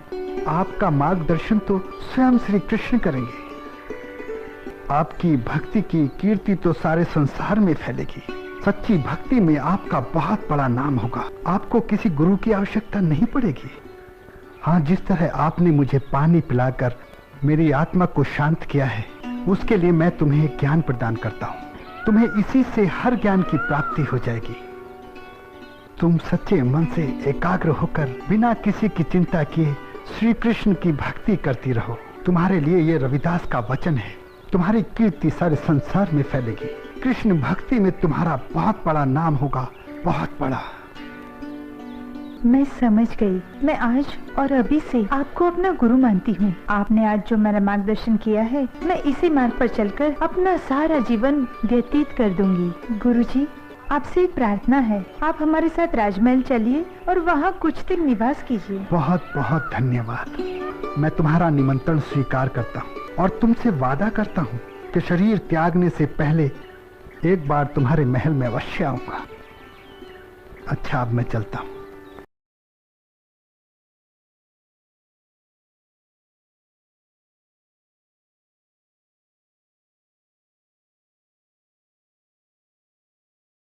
जीवन में कभी भी किसी भी चीज की आवश्यकता हो तो हमारे महल के दरवाजे तुम्हारे लिए हमेशा खुले हैं। बहुत बहुत धन्यवाद बहन, पर एक चीज की आवश्यकता अभी ही है।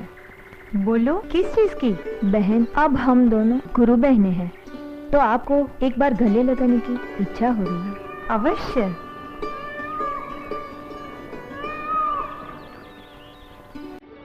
अच्छा, अब मैं चलती हूँ। प्रणाम।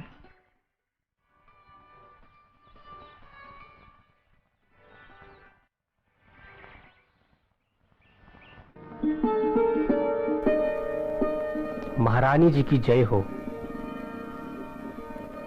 कहिए मंत्री जी, इस समय कैसे आना हुआ? महारानी जी, महाराज ने आपको अभी बुलाया है। जी।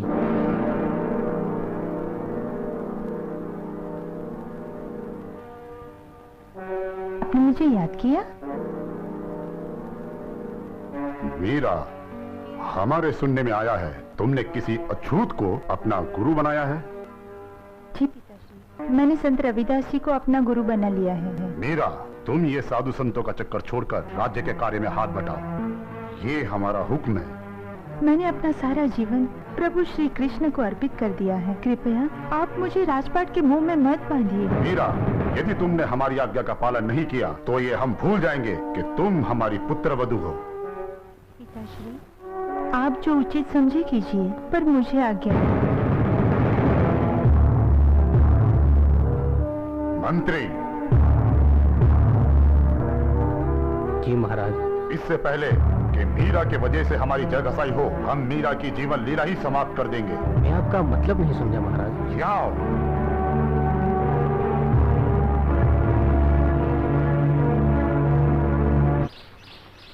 रविदास जी कैसे हो?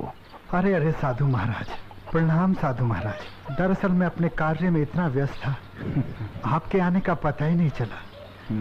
कहिए आपकी यात्रा कैसी रही? यात्रा तो ईश्वर की कृपा से बहुत अच्छी रही, परंतु तुमसे दोबारा मिलकर मुझे प्रसन्नता नहीं हुई। मुझसे मिलकर प्रसन्नता नहीं? मुझसे कोई गलती हो गई क्या महाराज? अगर ऐसा है तो मुझे क्षमा कर दीजिए। नहीं रविदास जी नहीं, तुमसे कोई गलती नहीं हुई। तुम बात को गलत समझ रहे। दरअसल 14 माह पहले मैं तुम्हें तुम्हारी दरिद्रता दूर करने के लिए एक पारस पत्थर दे गया था। लगता है तुमने उसका प्रयोग नहीं किया। कहाँ है वो पारस? महाराज, जहाँ आप रख गए थे वहीं रखा होगा। और रही बात प्रयोग करने की, मुझे उसकी आवश्यकता नहीं पड़ी। मेरे लिए तो प्रभु राम और उनकी भक्ति पारस से भी बढ़कर है। रविदास जी, धन्य हो तुम और तुम्हारी भक्ति। मैं तुम्हें नमन करता हूँ। तुमने पारस का उपयोग न कर ये साबित कर दिया कि ईश्वर को किस हद तक चाहा जा सकता है। इस सम्मान के लिए बहुत बहुत धन्यवाद। अच्छा, मैं चलता हूँ। ठहरिए महाराज, आप अपनी कोई अमानत भूल रहे हैं। क्या? अरे वही जिसे आप पारस कहते हैं। आप विराजिए महाराज, मैं अभी आया। अलख निरंजन। लीजिए महाराज। प्रणाम महाराज। अलख निरंजन। हाँ? प्रभु की माया।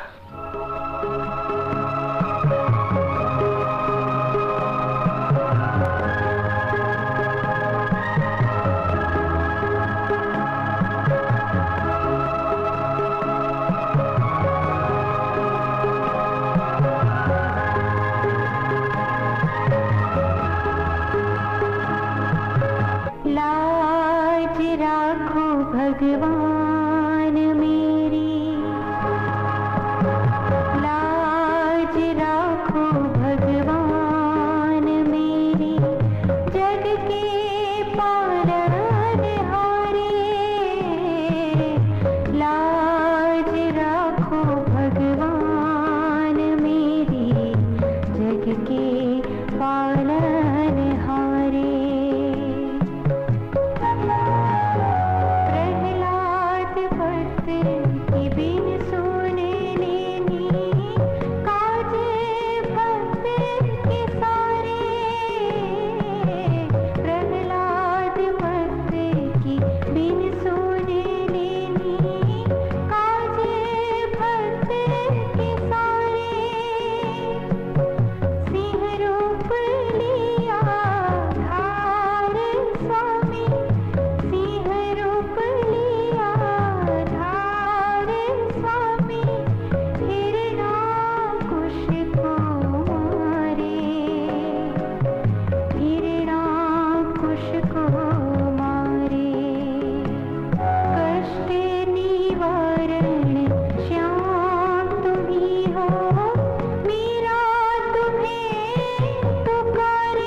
महारानी जी की जय हो।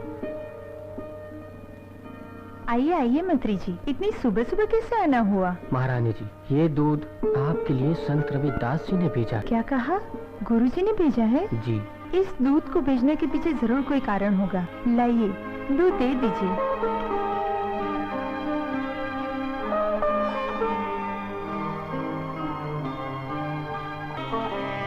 हे प्रभु, मेरे गुरुजी की लाश तेरे हाथ में है, उन पर अपनी कृपा सदा बनाए रखना।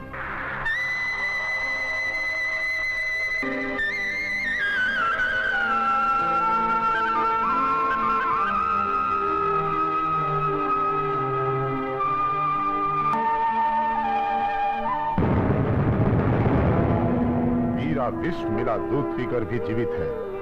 इसका मतलब ये कि तुमने दूध में विष मिलाया ही नहीं। महाराज, मैं एक क्षत्रिय हूँ और क्षत्रिय कभी अपने स्वामी की आज्ञा का उल्लंघन नहीं करता। ठीक है, कल बड़े दरबार में ये साबित हो जाएगा कि मीरा कितनी बड़ी भक्त है। मीरा, हम तुम्हें अंतिम बार समझा रहे हैं। प्रभु, साधु संत और उस शूद्र रविदास का चक्कर छोड़कर राज्य के कार्य में ध्यान दो।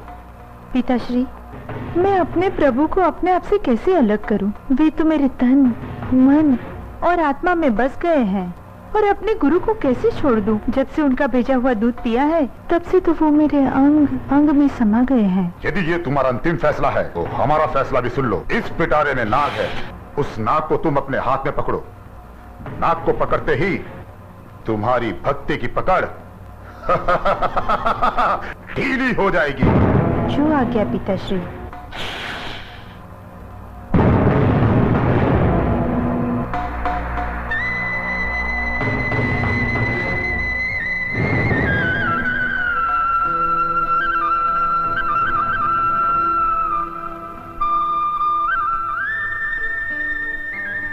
धन्य हो प्रभु, आज आपने अपनी मीरा की लाश रख ली।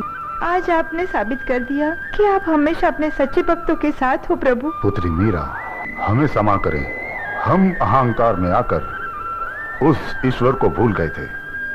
धन्य है वो संत रविदास जिसने भक्ति के प्रति तुम्हारा सही मार्गदर्शन किया है। पुत्री, हम भी संत रविदास जी के दर्शन करना चाहते हैं। पिताश्री, आपको अपनी गलती का एहसास हो गया, यही आपकी सबसे बड़ी सजा है। यदि आप संत रविदास जी के दर्शन करना चाहते हैं तो आप उन्हें सम्मान के साथ आमंत्रित कीजिए, वे अवश्य आएंगे। ठीक है पुत्री। मंत्री जी, संत रविदास को आदर सम्मान के साथ यहाँ लाने का प्रबंध किया जाए। यहाँ उपस्थित दरबारियों एवं प्रजागण, हम अपने दरबार में आप सबका स्वागत करते हैं और स्वागत करते हैं हमारे बीच उपस्थित महान संत रविदास जी का।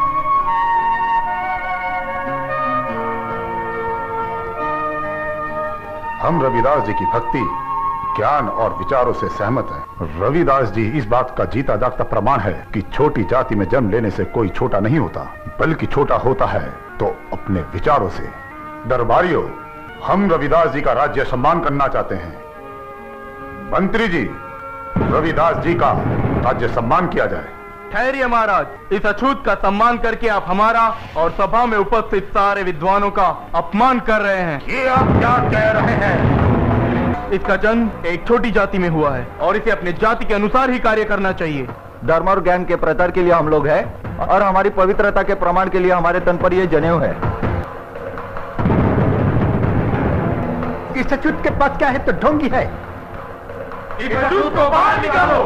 बस कीजिए, बहुत हो चुका। मेरा और मेरी जाति के लोगों का मानो इस जाति में जन्म लेना अभिशाप हो गया है। मैं पूछता हूँ, क्या अंतर है आप में और हम लोगों में? अरे आप क्या बोलेंगे, मैं बताता हूँ। जिन 5 तत्वों से आप लोग बने हैं, उसी से हम लोग भी बने हैं। फिर ये ऊंच नीच का भेदभाव किसने पैदा किया? आप लोगों ने। ईश्वर ने तो हमारे माथे पर नहीं लिख भेजा था हम अछूत हैं।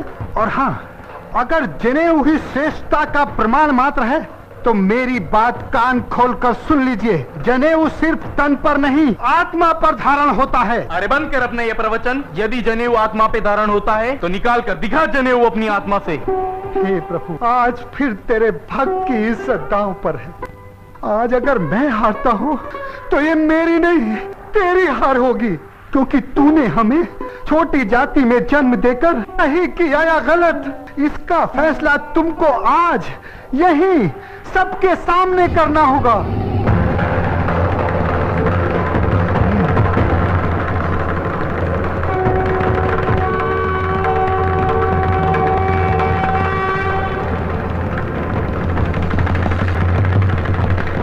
बस प्रभु बस, मैं आपका और इम्तिहान नहीं ले सकता।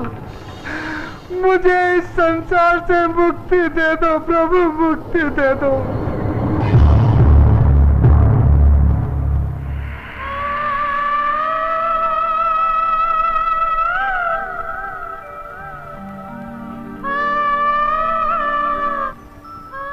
वीरा, हम संत रविदास की भक्ति को प्रणाम करते हैं। मंत्री, ये दुखद समाचार उनकी पत्नी को दे आओ। जी महाराज।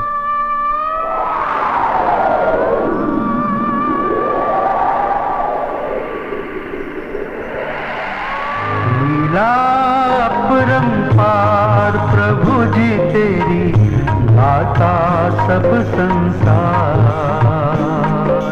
लीला अपरंपार प्रभु जी तेरी, गाता सब संसार। लीला